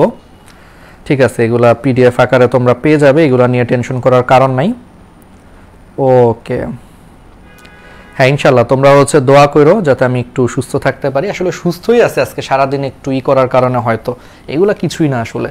ঠিক আছে, বাট হঠাৎ করে যে পেট খারাপ করলে হয় কি, মানে পেট ব্যথা করলে আসলে একটু ক্লাস নেওয়াটা একটু প্যারা, এমনি হয়তো দেখা যাবে 10 মিনিট বসে থাকলে আবার ঠিক হয়ে গেছে, জিনিসটা এরকম আসলে। তো ঠিক আছে, তাহলে তোমরা ভালো থাকো, সবাই সুস্থ থাকো, ইনশাল্লাহ হচ্ছে তোমাদের সাথে হচ্ছে আবার দেখা হবে। তাহলে আসসালামু আলাইকুম।